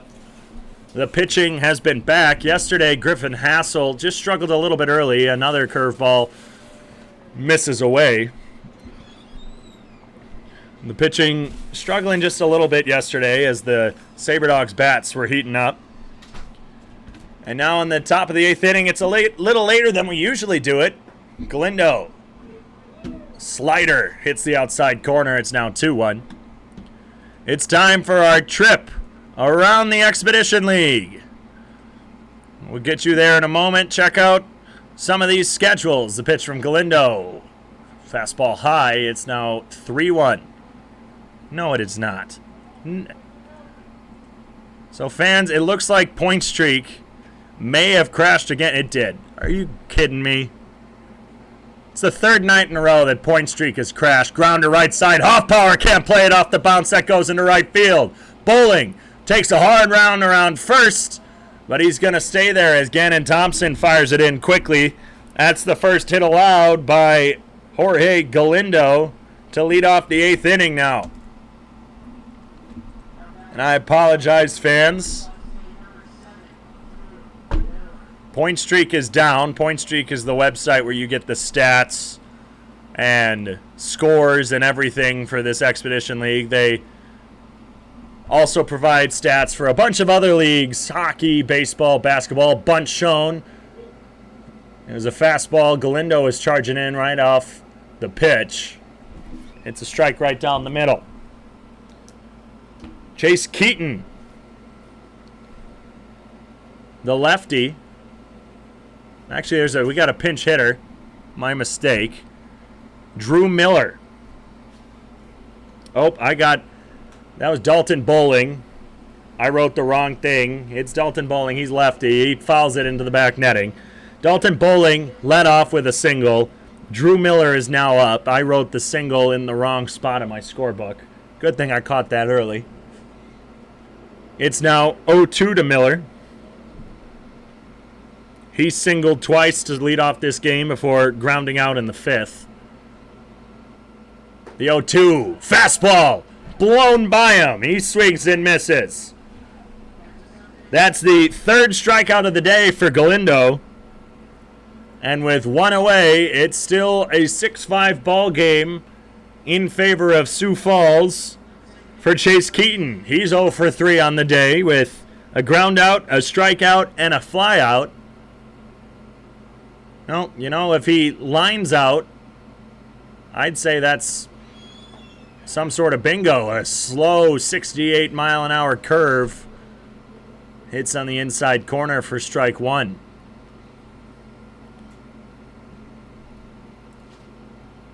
Giving up 3 runs early did Kenny Dutka before in his last inning of work gave up 2.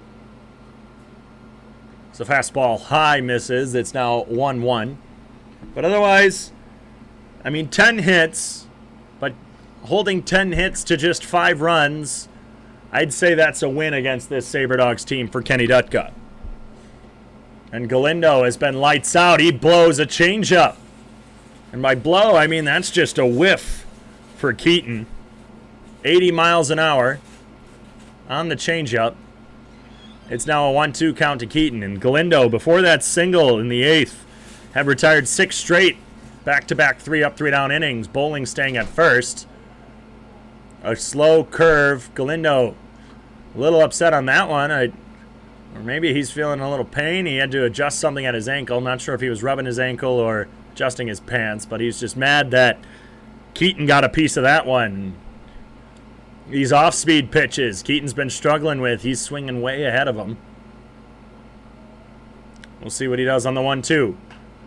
A fastball. High out of play on the right side.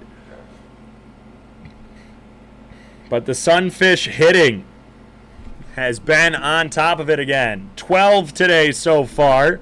They have a hit in every inning. 4 in the first, 1 in the second and third, 2 in the fourth, 1 in the fifth, 2 in the sixth, and 1 in the seventh. Grounder, left side, backhanded slide by McClure. He fires up over to first. He can't get up in time. An infield hit. Before not allowing any base runners or even anyone to reach in the first 2 innings, Galindo has now surrendered 2 hits in this inning. That was a tough play for Norris McClure at short. He's been busy in his Sunfish debut. He had to go have a sliding backhand. Still a nice stop, not letting that go into the outfield. An inside pitch pulled by Ethan Moore down the third base line. It fouls off the wall and rolls into left field. Moore, who went back-to-back nights with home runs, has flown out to center field twice and right field once, completing my tic-tac-toe, as I like to call it, if he pulls one into left field for an out. Another mound visit by Will Olson to Jorge Galindo.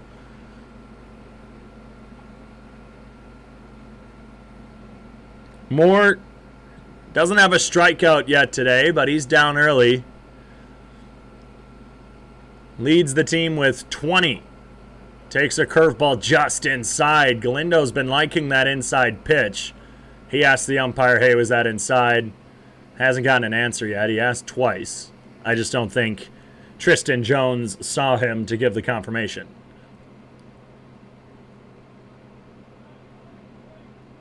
Galindo steps off and resets. Gets the signs again from Will Olson.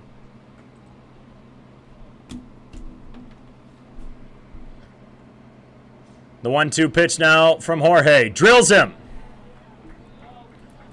And up 1-2 on Ethan Moore. Galindo now hits him, and the bases are now loaded with 1 away in the 8th. back-to-back innings of no runs and no hits for Jorge Galindo, and he has allowed 3 of the 4 to reach in this inning. 2 hits and a hit by pitch. And we will now see what he can do in this situation with 1 away.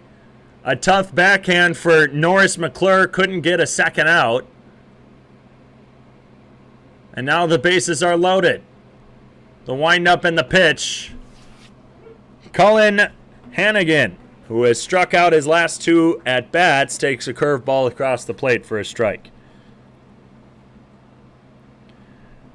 The Fremont Moo make a clean sweep of the Pier Trappers with a 6-3 victory earlier today as a slider misses away. It's 1-1.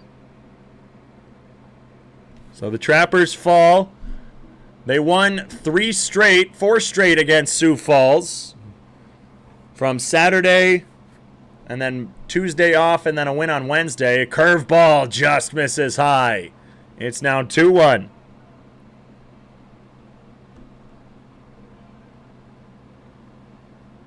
And after winning 4 straight, they dropped one on Thursday to the Sunfish, that 10-9 loss here at Karras Park. Curveball crosses the plate again. He hasn't given Hannigan a fastball yet.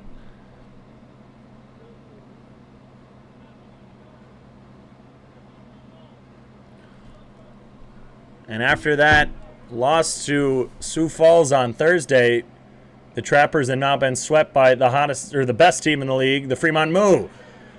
A fastball blown by Hannigan. That's his 3rd strikeout of the day after having a single to lead off the 2nd inning.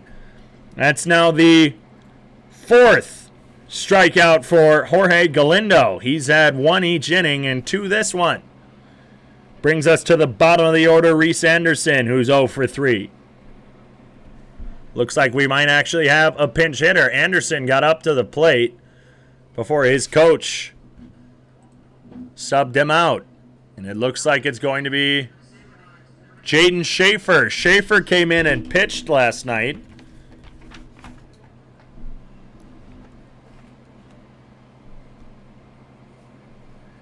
After Austin Hammerly got hurt in his first inning of work, and Schaefer wasn't too bad of a pitcher. Again, he's listed as a utility player. He's a lefty from Murray State College.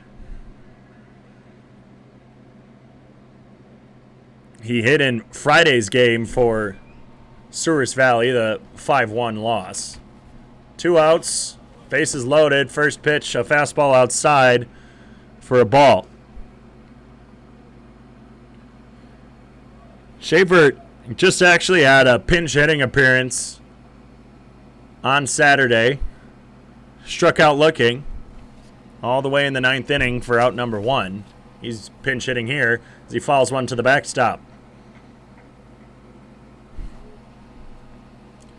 Well, the only score I could find on Twitter happened to be the Fremont Moo. They beat the Pier Trappers, as we've established. So let's look at the schedule coming up for Sioux Falls.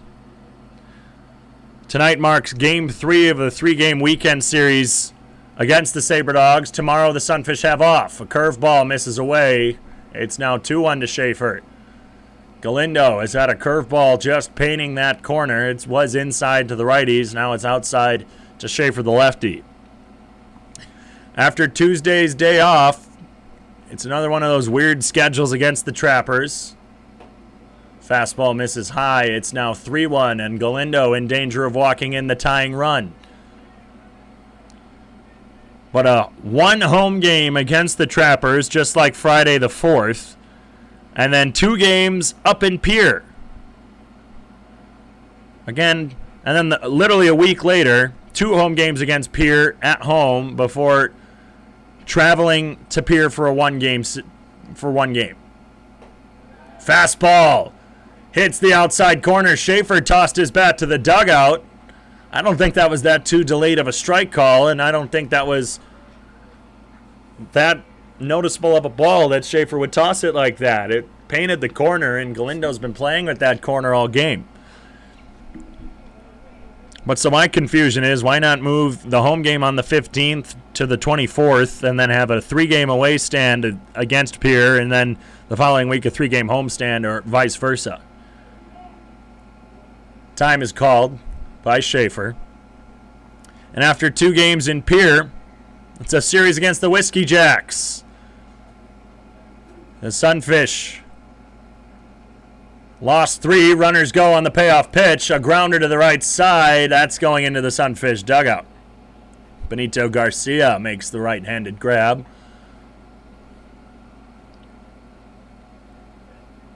After dropping the first 2 to Wheat City this season, the Sunfish would lose 1 and then win the next 2 for their first 2 games of the season, or first 2 wins of the season. The Whiskey Jacks still hold that 3-2 series lead, and 3 games coming up, the 18th, 19th, and 20th. 21st, a day off for Sioux Falls before, again, that series against the Trappers. Runners go again. Grounder up the middle. That's going to be a base hit. 1 run scores. Burrows fires it in home. That's going to be attempted to be cut off by Galindo, and 2 runs will score, and the Souris Valley Sabre Dogs take a 1-run lead now in the top of the 8th inning off the bat of Jaden Schaefer.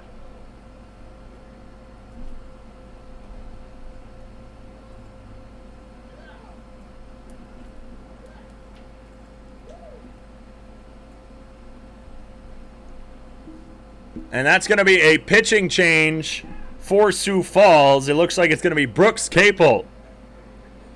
Schaefer singles up the middle, scores Dalton Bowling, and scores Chase Keaton.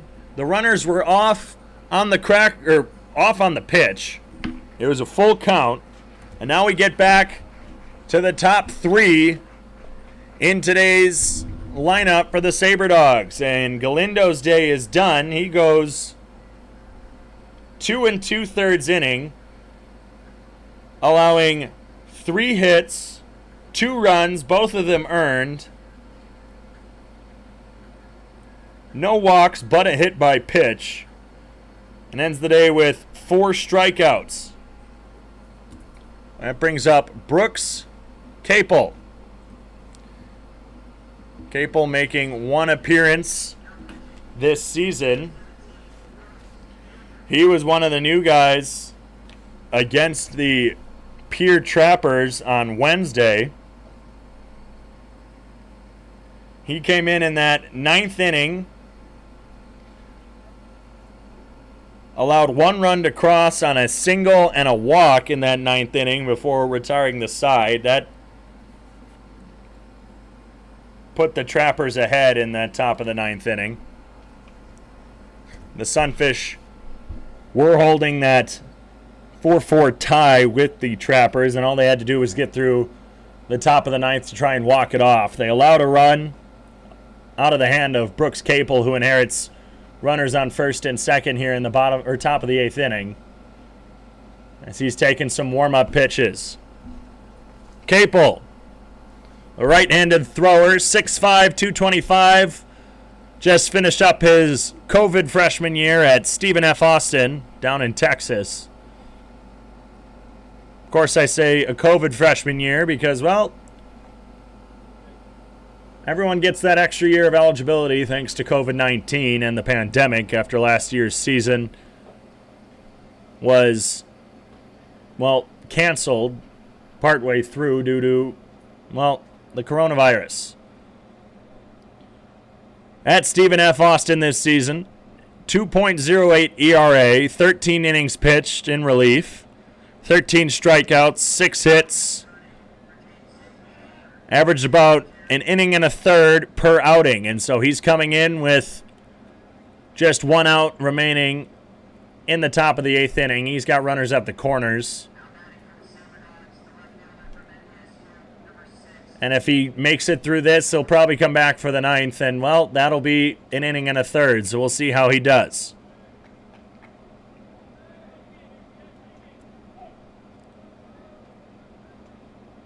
Two outs, runners on second and third. Caden Schwabe who's 3 for 4, takes a fastball outside, 87 from Capel. It's now a 7-6 ball game after with 2 outs. Jaden Schaefer had a pinch hit single up the middle that scored 2. Jorge Galindo had gone 3 up, 3 down in 2 innings, allowed 2 singles from Bowling as the fastball hits inside. Bowling and Keaton singled, and Keaton's a tough single in the infield to Norris McClure at short. Back-to-back 87-mile-an-hour fastballs to Caden Schaefer puts him down 0-2. And then a hit by pitch to Ethan Moore, who had a 1-2 count. Here comes Capel. Fastball high again. 3 straight fastballs to Schwabe, which is very dangerous for this number 1 hitter. And by number 1, I mean number 1 in the order. But 87 miles an hour is the fastest that this Sabre Dog team has seen today. Time called by Will Olson. Oh boy, that gave me a heart attack. I thought Tristan Jones was calling a balk on Capel. I didn't see anything that would have resembled it, but the way he pointed, I thought he was telling the runner come home. It would have been a 2-run ball game then. Fastball left side into the glove of Jonathan Brandon. He fell over. I mean, that's how he didn't even dive. He just kind of fell over, caught the liner, and that saves 2 runs. Capel comes in and slams the door, but it's not enough as the Sabre Dogs cross 2 off Jorge Galindo.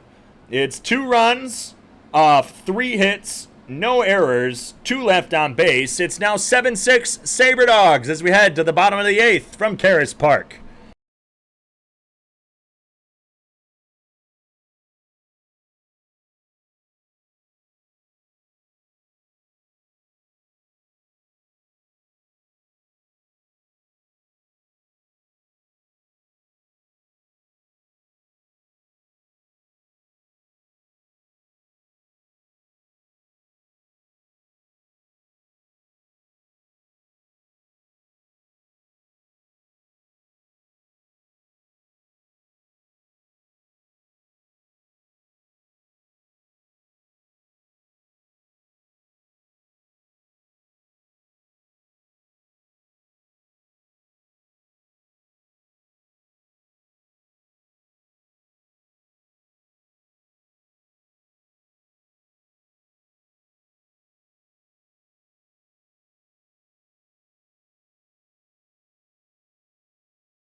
Aaron Suval takes the mound for the Souris Valley Sabre Dogs.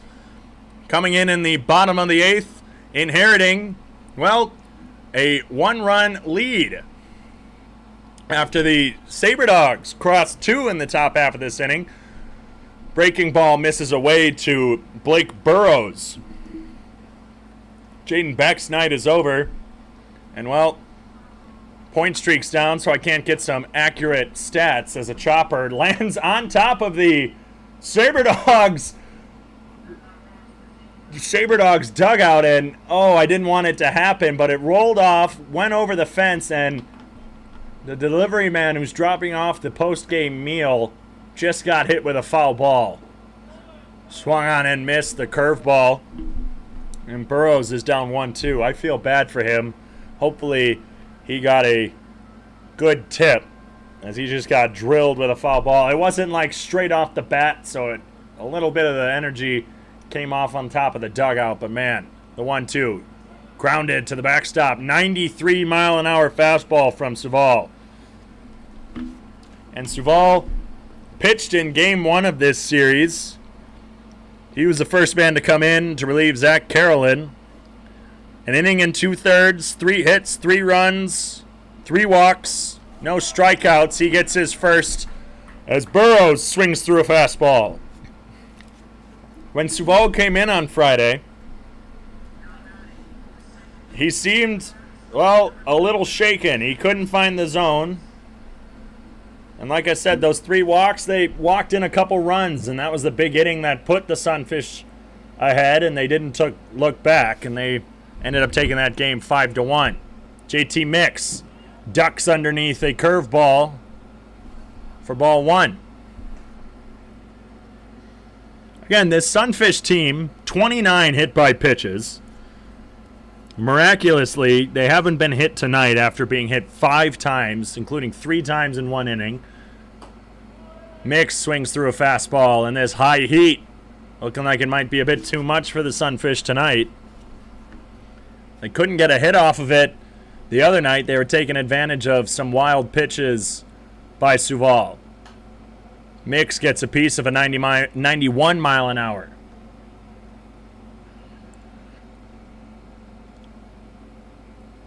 Number 12, Ole Miss, and number 5, Arizona, bottom of the 3rd. A hard hit ball that goes over the wall. It's now a 3-1 ball game. Mix takes a 94 fastball high. It's 2-2. Fastest pitch thrown by Sioux Falls, and Arizona takes a 3-1 lead off the long ball in the bottom of the 3rd inning from the Tucson Super Regional. Mix, fastball outside. Good eye by him. The entire Sabre Dogs dugout was very vocal. They thought they got him. Instead, it's now a full count to JT Mix. 7-6 Sabre Dogs. The payoff pitch. Mix gets a piece of this one, but out of play. A nice clap from Tyler Olmstead at first. Appreciative of his second baseman staying alive. Drew Ballou runs out a few extra balls after the Sunfish have been taking quite a few out of play. Bowling at short. Chase Keaton at second, playing on the outfield grass, and a take in the dirt. Check swing, they appeal, but Mix is already on his way to first. It's confirmed a walk.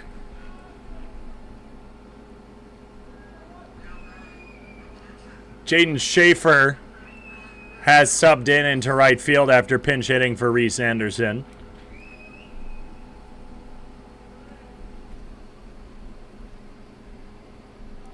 That brings up Will Olson. He had a 2-run blast back in the 4th, the first home run at Karras Park by a Sunfish. He swings through a fastball at the chest for strike 1.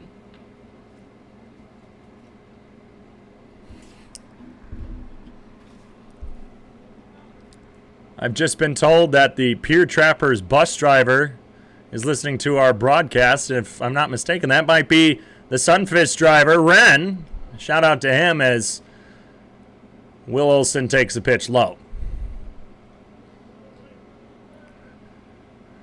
Ren, the Sunfish bus driver, he's the man. He's been with the Sunfish on every road trip. Bought me a hot dog when we were in Pier. Didn't need to, but he did. That's a good guy. Mix goes. Fastball high. The throw from Hannigan is wide right, and Bowling able to make the grab on the run, but JT Mix swipes his second one of the night. That's his 6th of the season. And, you know, I haven't been doing the math in my head, and it's probably too much to look it up right now. His point streak is still down, but I think the Sunfish have taken the lead in the Expedition League with stolen bases after that one with JT Mix. Olson takes a strike on the outside corner. It's now 2-2. 1 out, bottom of the 8th inning. The Sunfish now trailed by 1 after a 2-run top of the 8th from Souris Valley. 2 balls, 2 strikes from Saval. He deals to Olson. Swung on and missed. 93 on that fastball. Sioux Falls has not been struggling to find the zone tonight after Friday's appearance was not his best. In fact, when he came in the third inning, 4 runs crossed, many of which were credited to Zach Carolyn.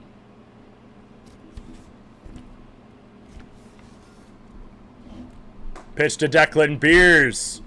Fastball missed.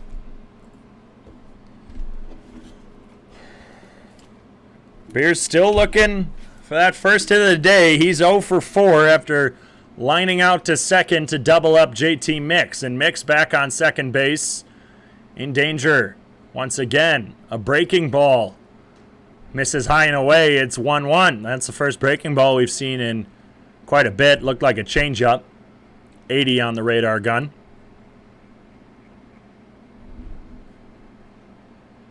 Sioux Falls sets and delivers. Fastball outside corner. Gets Beers looking. It's now 1-2. Tying run on second. Go-ahead run at the plate for the Sunfish. A combined 25 hits between the two clubs tonight. 13 for Sioux Falls, 12 for Souris Valley. Actually, flip them. Grounder up the middle, past the glove of Sioux Falls. Gloved by Keaton, fired over to first in time. And it looks like Walker Bullington's coming out. I thought Beers might have beat him by about half a step. Tyler Olmstead and Declan Beers both arguing, and I think they might have even said that Drew Miller got pulled off the base. Very similar call last night. Walker Bullington came out and was arguing, and now the umpire's a quick meeting. It's called safe. The home plate umpire, Tristan Jones, overturning Sam Barrett. And now Souris Valley's head coach is coming out and getting his money's worth. He's saying that that's got to be the field umpire's call, as he's in the face of Tristan Jones about a quarter way up to third base, and that's a quick argument. He guess got his money's worth.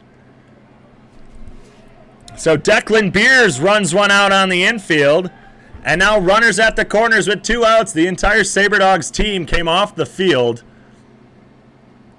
and now they're all trotting back to their respective positions for Zeph Hoffpower. Sounds like a fan. Maybe. I'm trying to see where that voice is coming from. Nope. Looks like Tristan Jones is looking over. Might have just issued a warning to the Sabre Dogs dugout.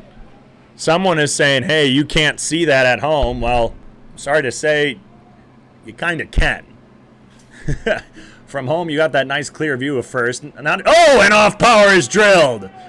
Said it at the beginning of this inning that these Sunfish hitters get hit a lot, and that's number 30 on the season. Hadn't happened yet today, and now with 2 outs, as much as I don't want to say it, because it's probably not true, you have to wonder how much that pitch might have been out of frustration. And now head coach Alex Miklos is going to come out and, well, calm down his pitcher. There are runners at the corners with 2 outs, and Zeph Hoffpower gets drilled by a fastball on the first pitch. And he's got his helmet off at first. He's kind of rotating that left shoulder. That's got to sting. 93 on the radar gun on that fastball. It loads the bases with 2 outs. So the go-ahead run 90 feet away at third. The tying run 90 feet away at third. The go-ahead out at second. Hoffpower now at first. He's pointing back to the Sunfish dugout on his left tricep. That's where he got hit. But again, Suval, he thought he got Declan Beers retired on a ground out. And when everyone was in and the call got overturned, there might be a little bit of frustration, and he might have taken it out on Hoffpower. Norris McClure, who's 1 for 3 with a double, steps up. The ball gets away, and Mix is not going. Oh my goodness. That ball rolled almost all the way to the right-handed backstop, and Mix, he started going, stopped, and then I can't even describe his body language right now. It's all frustration. As you can see on the YouTube live stream, you can tell he's not happy. I think he wasn't sure that was getting away. And Mix is a quick guy, and man, he would have been there, and this would have been a tie ball game. The 1-0 misses high. McClure has taken 2 straight balls, and Sioux Falls, after hitting the zone consistently with fastballs, is now starting to lose his touch. 2 balls, no strikes to McClure. Fastball fouled to the back netting. 88 on the radar gun. Home plate umpire Tristan Jones going and picking it up himself, brushing off Ganin Thompson, who was coming to get it. 7-6, Sabre Dogs. Tying run on third. Go-ahead run on second. Hoff Power and Insurance run on first. 2 outs. Fastball outside corner taken by McClure. The count's now even at 2 with 2 outs. The lights are on at Karras Park. The fans are getting antsy with a potential tying run so close to scoring. The pitch to McClure. Misses away. It's now a full count. A runner caught off. Beers. Mix. Throw down to third. It gets into left field. Mix is on his way home. The throw from left. Not in time. We're tied at Karras Park. Declan Beers was caught off second. He drew the throw from Hannigan. Mix was coming off third. Hannigan threw it over and into left field. The error scores Mix, and it's now 7-7 from Karras Park. 3-2 count now to Norris McClure.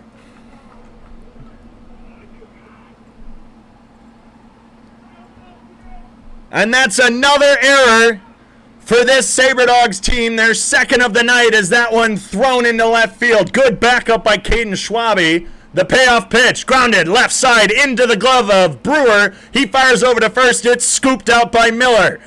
But a costly throwing error by Cullen Hannigan shows that the Sunfish can come back once again. It's a tie ball game as we head into the 9th inning. We'll see what happens here from Karras Park. Can the Sunfish do it? We'll see in the top of the 9th inning on the Sioux Falls Sunfish Radio Network and the Sunfish live stream.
My apologies to those of you who were listening with the volume high.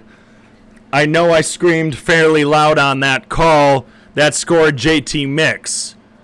But it's a 7-7 ball game now as the Sunfish return to the field. Brooks Capel on the mound. He's facing off against Alan Grier. A fastball at the knees hits for a strike. What looked like it was going to be an inning-ending base-running mistake by Declan Beers proved to be pure genius. As a curveball gets away from Will Olson, it's ball 1. Beers was about halfway down to third. The pitch came in, it was a ball. And Hannigan feigned a throw to second. Bunt shown, Grier gets it down. Capel runs off the mound, fires over to first, out number 1. And while Hannigan was trying to draw Mix off the base, Mix took about a step. He was maybe about a foot and a half off of third. The throw was down. Even if third baseman Beau Brewer could have made the catch, it wouldn't have been in time. But the throw sailed into left field, and if it wasn't for Caden Schwabe, the Sunfish would hold a 2-run lead. A nice backup by the Sabre Dogs left fielder kept this game to just a tie one after the Sunfish cross one. A slow curve misses low to Beau Brewer.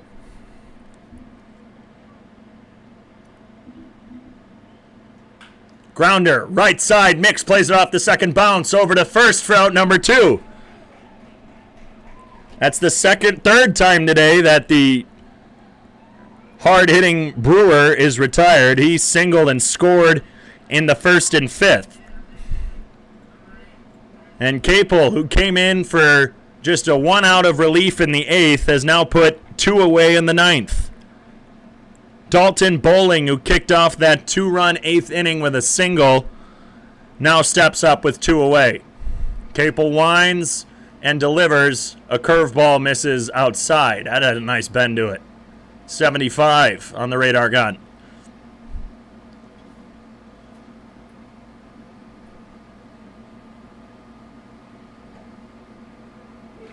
Fastball outside corner hits. It's 1-1.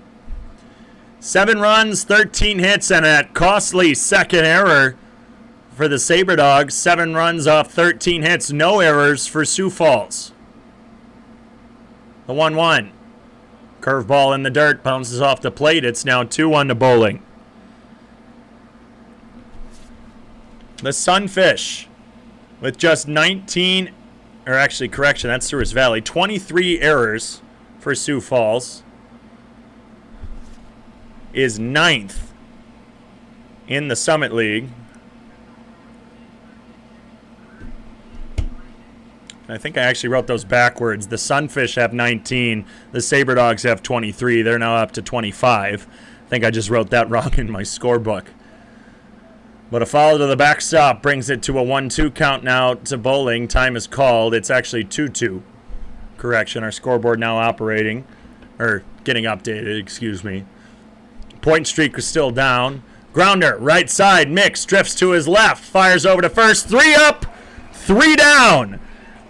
And Brooks Capel, after allowing the go-ahead run in the top of the 9th inning on Wednesday in the loss to the Trappers, keeps it tied after top of 9 here. Can the Sunfish walk it off for the first time this season and the first time at home? We shall see in the bottom half of the 9th inning. We'll be back right after this.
Ganin Thompson, the Sioux Falls homeboy, leads it off for Sioux Falls Sunfish, tied in the bottom of the 9th. Sioux Falls deals inside a curveball. That misses. Actually, that was a changeup.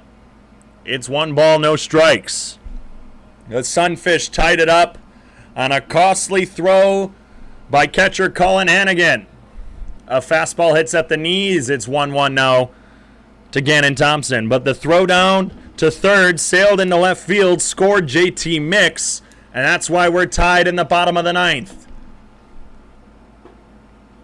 A fastball hits the outside corner. It's now 1-2. The Sunfish have only gone into extra innings one other time this season. There's only been 3 extra inning games.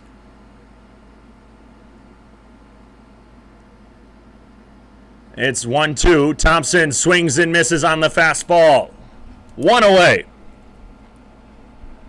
The only other time a 5-4 loss to the Wheat City Whiskey Jacks a few Saturdays ago.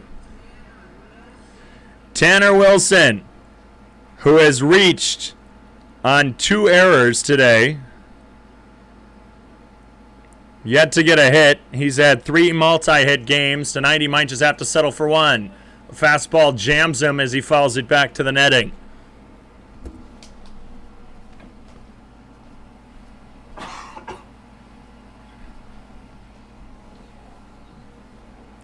No balls, 1 strike. Sioux Falls, only 1 curveball today, or in this inning. He just throws another one in the dirt. It's 1-1. That's just the second breaking ball of the inning. He's been really relying on that fastball. Started off finding the zone well. He hasn't been finding it yet. It's now 2-1.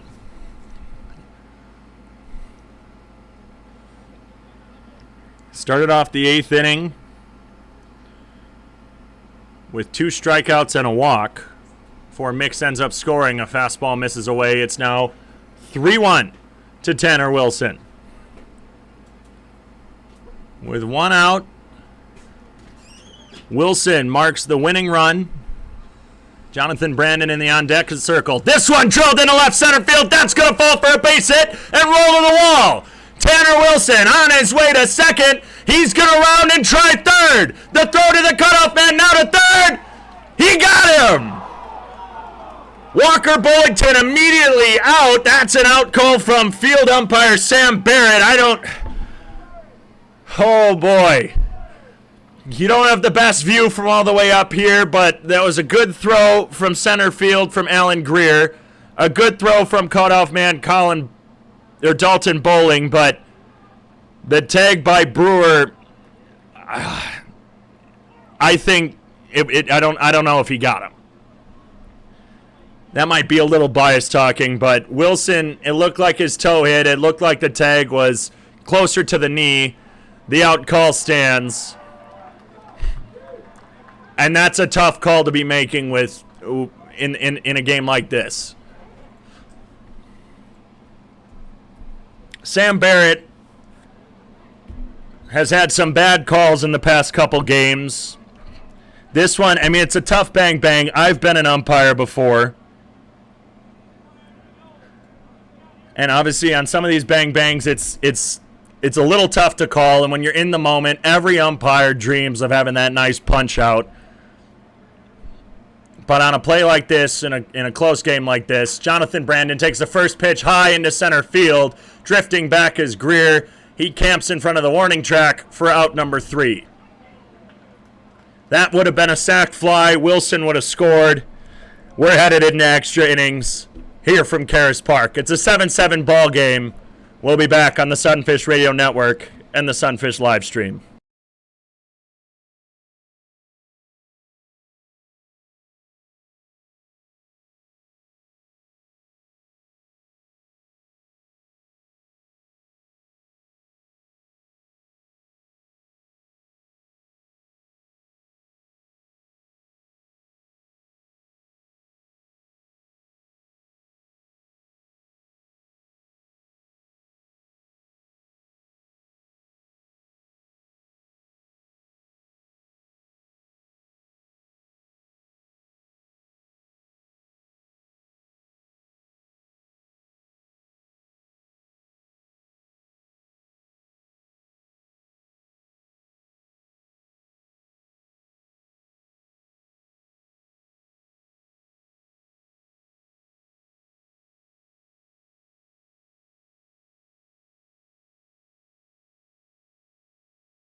Here in extra innings for the second time this season, the Sunfish go down with a questionable call at third base. Tanner Wilson hit one that rolled to the wall in left center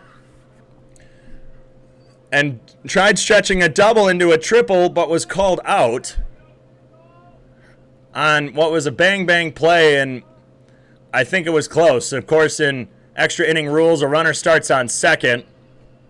Leading off, Drew Miller fouls one into the back netting. Whew, with so much happening in the last 2 innings, I almost forgot that extra innings you start with a runner on second in the Expedition League, but here we are. The last time the Sunfish made it into extras, the Wheat City Whiskey Jacks bunted over the runner and then had a sac fly to center. Curveball misses inside, almost hits Miller. He dodges out of the way. It's a 1-1 count.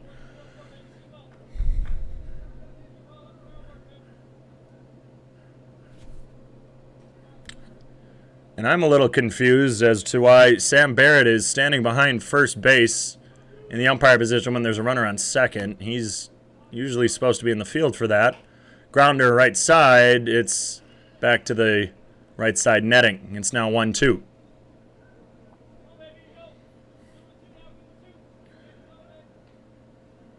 One ball, 2 strikes to Drew Miller, who struck out swinging his last at bat. He's 2 for 2 with 2 singles, or 2 for 4 rather, with 2 singles. Runner on second. To the extra inning rule. The 1-2. Got him looking at the knees.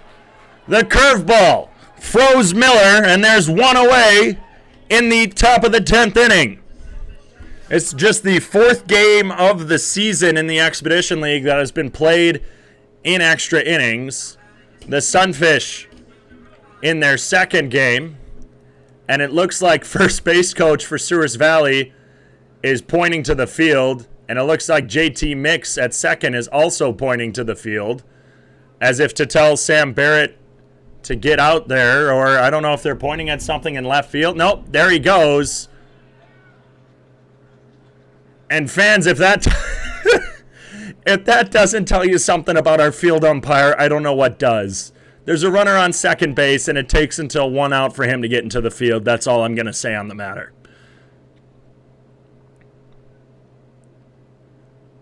First pitch, fouled to the backstop by Chase Keaton.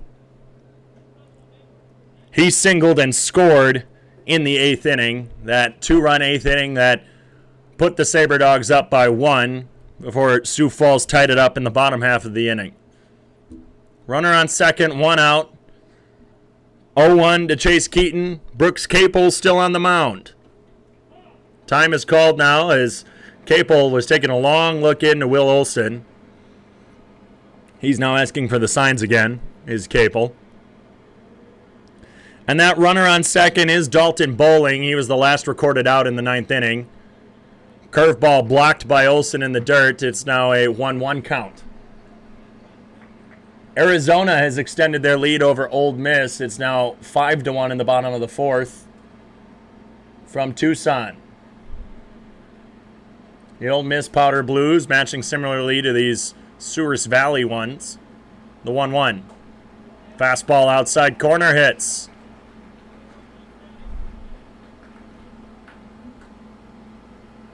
It's now 1-2 to Keaton. He's just 1 for 4 on the day.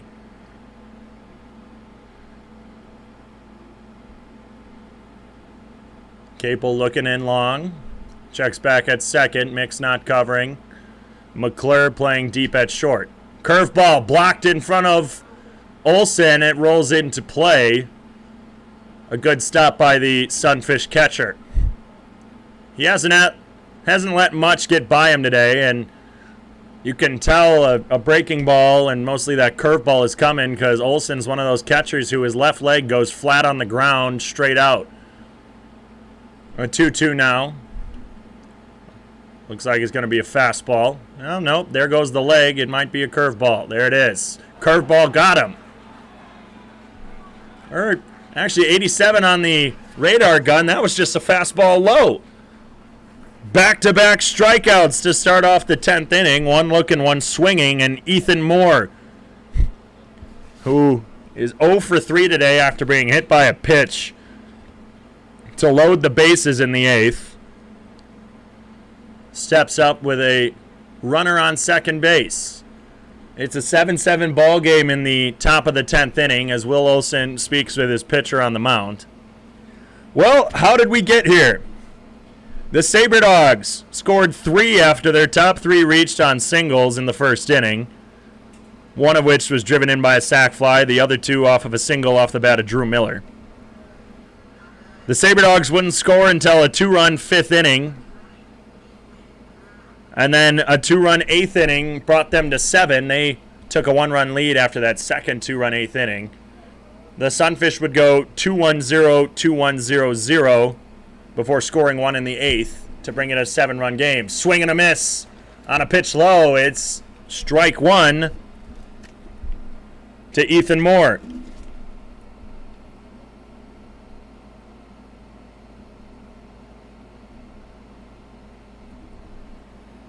Capel looking in long. Checks back at second. The 0-1 pitch. Fastball just away. He was aiming for an outside corner, and it was just off the plate.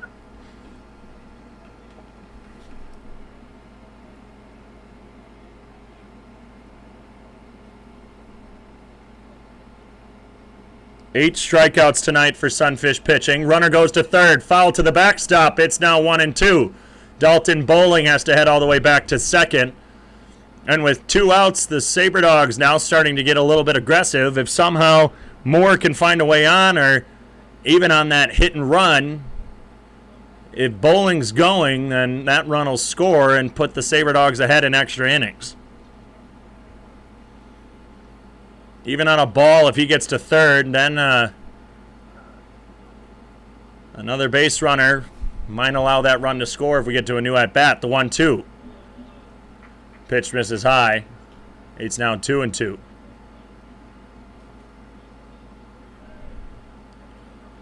Seven ball game here from Karras Park. First game of extra inning baseball that this park has seen yet this season. Game 5 of a 6-game homestand for the Sunfish. Fastball just misses at the knees. A good frame by Will Olson. The fans thought it got him. It's now a full count to Ethan Moore. He was down 0-2 and has fought back to a 3-2 count.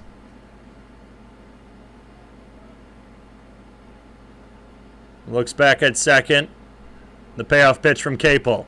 Fouled, out of play over the right side. Moore stays alive. 88 miles an hour out of the hand of Capel.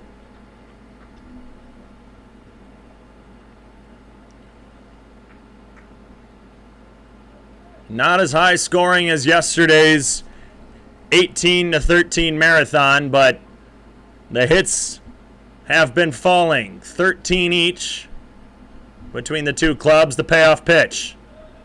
Lost him. Fastball just below the knees, and Moore, a crucial 2-out walk, puts now 2 runners on, and a quick meeting between the coach and catcher Colin Hannigan, explaining what they need Hannigan to do. Hannigan has struck out his last 3 times up after singling in the second. Hannigan's throw down to third is the reason we're in extra innings. He sailed one into left field that scored JT Mix from third. And if it wasn't for Caden Schwabe out in left, well, this game would have been over. It would have been a 8-7 Sunfish victory. Instead, there's 2 runners on with 2 outs in the top of the 10th. First pitch swung on to the back netting. It was high on the back netting. Olson walks over to grab it.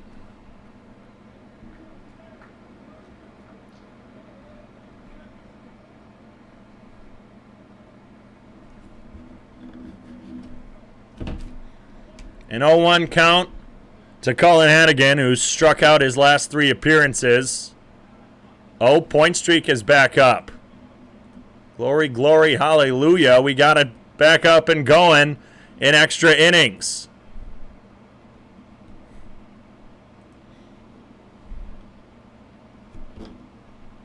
The 0-1. Taken low and away, stopped by Wilson on the curveball. The Canyon County Spuds fell to the Spearfish Sasquatch earlier today, 10-6. The Mining City Tommyknockers took one over the Casper Horseheads, 11-9. Key win for Mining City. If Souris Valley falls, Mining City will take sole lead of the Lewis division with a 1-run lead. This one drilled hard into left center field, carrying back. Tanner Wilson lost it, and that's off the wall. 1 run will score. Burrows picks it up, fires it to third. Hannigan busting into third, slides head first. A 2-out, 2-run triple for Cullen Hannigan.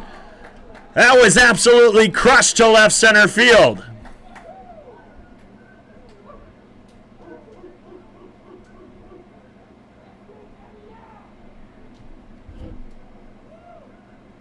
The Sabre Dogs now take a 2-run lead. And again, that brings us back to the bottom of the 9th inning. Tanner Wilson had a very similar hit and was called out at third. And it just still eats at me. The 1-1, 0-1, swung on and missed. It's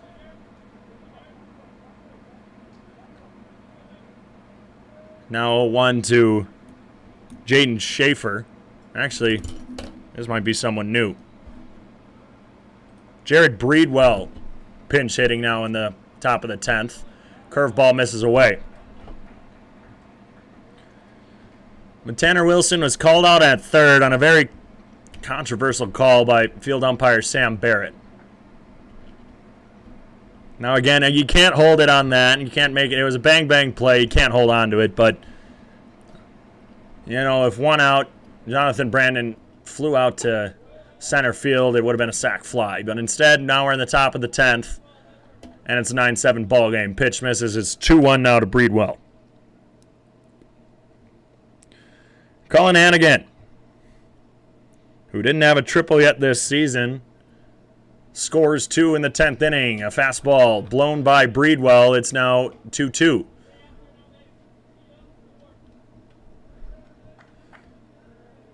Ethan Moore, the MVP of this inning, was down 0-2 with 2 outs, fought back to a full count, and Brooks Capel walked him and put 2 runners on, and those 2 runners both scored. The 2-2. Curveball got him looking. But not before the Sabre Dogs crossed 2 off the bat of Cullen Hannigan. 2 runs off 1 hit, no errors, 1 left on base. The Sunfish down by 2 in the bottom of the 10th inning. Can they come back and tie it? Or will it be another extra inning loss? We'll see as we come back for the bottom of the 10th inning on the Sioux Falls Sunfish Radio Network and the Sunfish live stream.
A 2-out triple makes this a 9-7 ball game.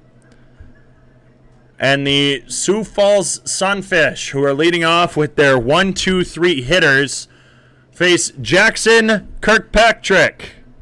Aaron Suval not making it into extras. Kirkpatrick pitched some relief in Friday's loss for the Sabre Dogs. The Sunfish trying to do some damage of their own. Blake Burrows leads it off with Jonathan Brandon out at second. The corners are playing in as Burrows likes to show bunt early. Doesn't show bunt but checks a swing. Pitch misses. It's 1-0. There's an appeal to the home plate umpire, but Burrows barely took that bat off of his shoulder. Cullen Hannigan, the catcher, the one who, with a 2-out triple, scored 2 for the Sabre Dogs in the top half of this inning. It's 1-0. Fastball right down the pipe, evens the count at 1. Kirkpatrick, the righty from Madison, North Carolina.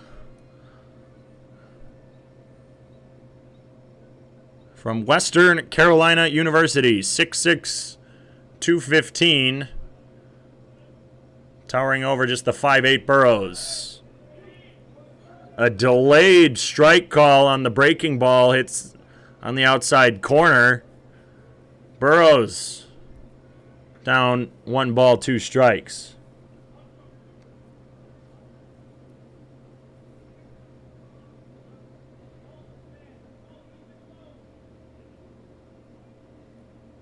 Pitch almost hits Burrows. Bob brushes him back. 89-mile-an-hour fastball.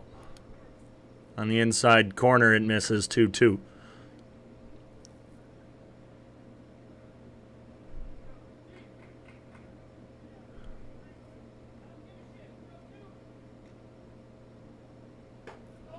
Fastball misses high and away. Good stop by Hannigan behind the plate.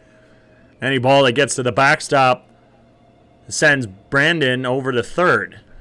It's now a full count to Blake Burrows. Burrows representing the game-tying run, the go-ahead, game-winning run in the on-deck circle in the form of JT Mix, who tied it up at 7 in the 8th. Burrows draws the walk. After being up 1 ball and 2 strikes, Kirkpatrick lost him on the walk. So now the game-winning run at the plate in the form of JT Mix. He's scored twice today. Has 2 hits, 2 walks, and 2 runs. A pair of stolen bases as well. His only out, a fly out to short. No outs, runners on first and second. Mix bunts it back to the pitcher. The only throw over to first, and Mix is called out. Another bang-bang play called by Sam Barrett that doesn't go the Sunfish way. A bunt straight back to Kirkpatrick, and the speed on Burrows and Brandon made the only move to first, and they're going to intentionally walk Will Olson. That's the first intentional walk of the season for any Sunfish player. And, well, Will Olson, who had a solo or a 2-run home run back in the 4th, that's a good choice to walk him, especially with the go-ahead run on second. Or the game-tying run on second. That's right, they're down by 2. It's 9-7. But Declan Beers, he had his first single back in the 8th inning. Extends his hitting streak to 9, and with 1 out,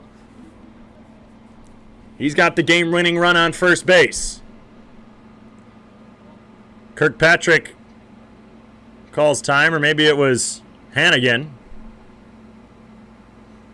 Time was called by the Sabre Dogs.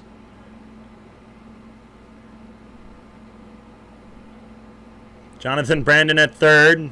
Blake Burrows at second. Will Olson at first. Beers gets a piece of that one, but off the end of the bat, it's hooking foul.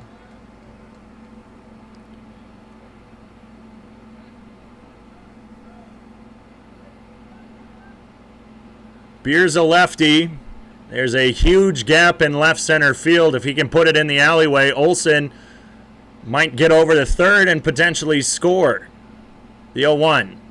In the dirt, a fastball.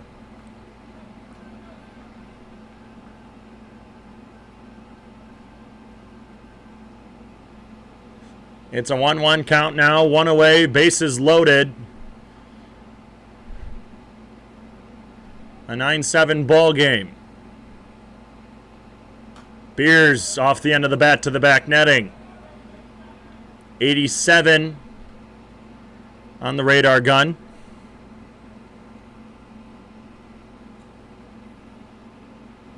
$14 hits for each team. 2 errors solely just to the Sabre Dogs. And it's a 9-7 ball game in favor of Souris Valley.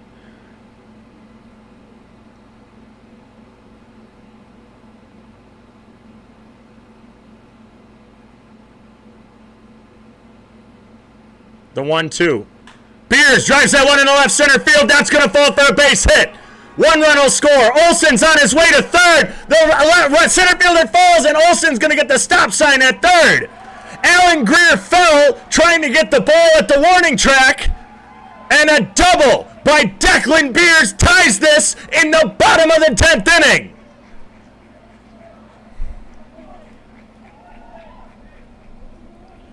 The winning run just 90 feet away with 1 out. Jonathan Brandon scored easily on the base hit.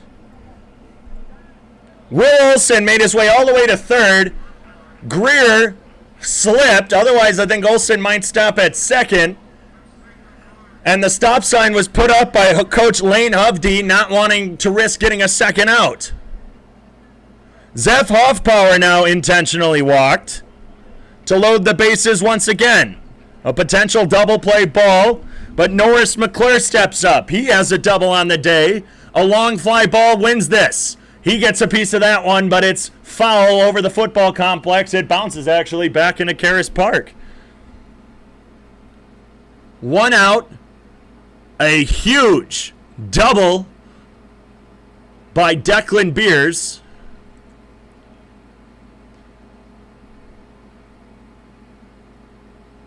The pitch. McClure takes it high, 1-1. With 1 swing of the bat. It's a tie ball game. Cullen Hannigan did it with a triple in the top half of this inning to give the Sabre Dogs a 2-run lead. Beers ties it up with a double of his own. The 1-1. Misses below the knees. It's now 2-1. There are several things that could occur here. An inning-ending double play. A line out. A walk to walk in the game-winning run. A single or a base hit to walk in or get in the winning run. Or a long sac fly. Ball in the dirt. Norris McClure, the newest Sunfish, is now up 3 balls and 1 strike and could be the hero to draw the game-winning walk-off walk.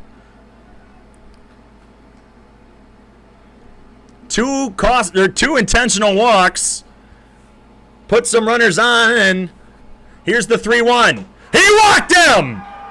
In his first game as a Sunfish, Norris McClure walks it off with a walk. He's high-stepping down to first. It was Declan Beers who doubled to tie the game, and the Sunfish are swarming McClure. They're running out to second. The newbie draws the walk to walk it off for Sioux Falls. 10-9 Sunfish. After a marathon last night, 18-13, the Sabre Dogs were hitting all over Sioux Falls. The hits were falling again tonight, but now the Sunfish take the series against quite possibly one of the best offensive teams in the Expedition League. 10 runs score, and the Sunfish take the series 2-1 against Souris Valley. It was a close game for most of it. 3-2 and then 3-3 after the second. The Sunfish would take a 5-3 lead before the Sabre Dogs would tie it up in the top half of the 5th. Sioux Falls would take the lead once more with a solo shot from Zeph Hoffpower. It was 6-5 until the top of the 8th inning before the Sabre Dogs would take a 7-6 lead. A costly throwing error by Cullen Hannigan in the left field would score JT Mix from third to tie the game up.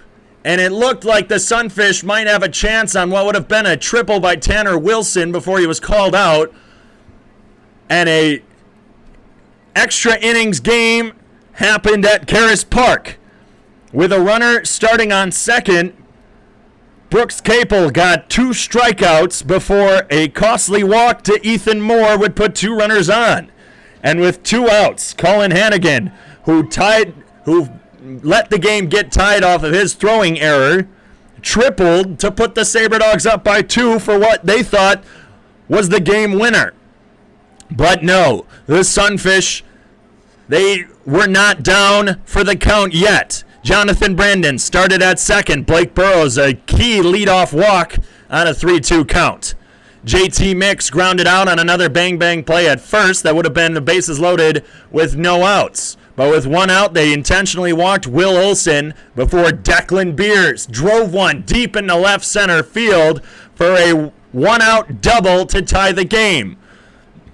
An intentional walk to Zeph Hoffpower would then load the bases once more. And Norris McClure, the newest member of this Sunfish team, walks it off on the 3-1 count, drew the walk, and Will Olson scored to give the Sunfish their 6th win of the season in walk-off fashion against the Sabre Dogs.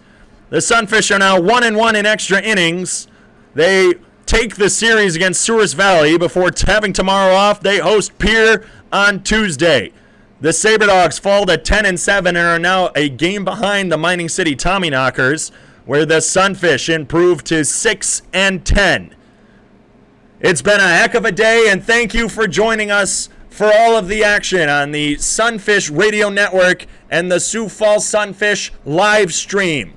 We have tomorrow off, but we can't wait to see you again on Tuesday in a 1-game homestand against the Pierre Trappers. 6:35 first pitch on Tuesday. For everyone with the Sioux Falls Sunfish organization, your final stat line. Souris Valley, 9 runs off 14 hits, 2 errors, while the Sunfish walk it off. 10 runs off 14 hits, no errors. They get their 6th win of the season, and that is their 4th at home. Again, for everyone with the Sioux Falls Sunfish organization, I'm David Coyer. Have a good night, everybody, and go fish.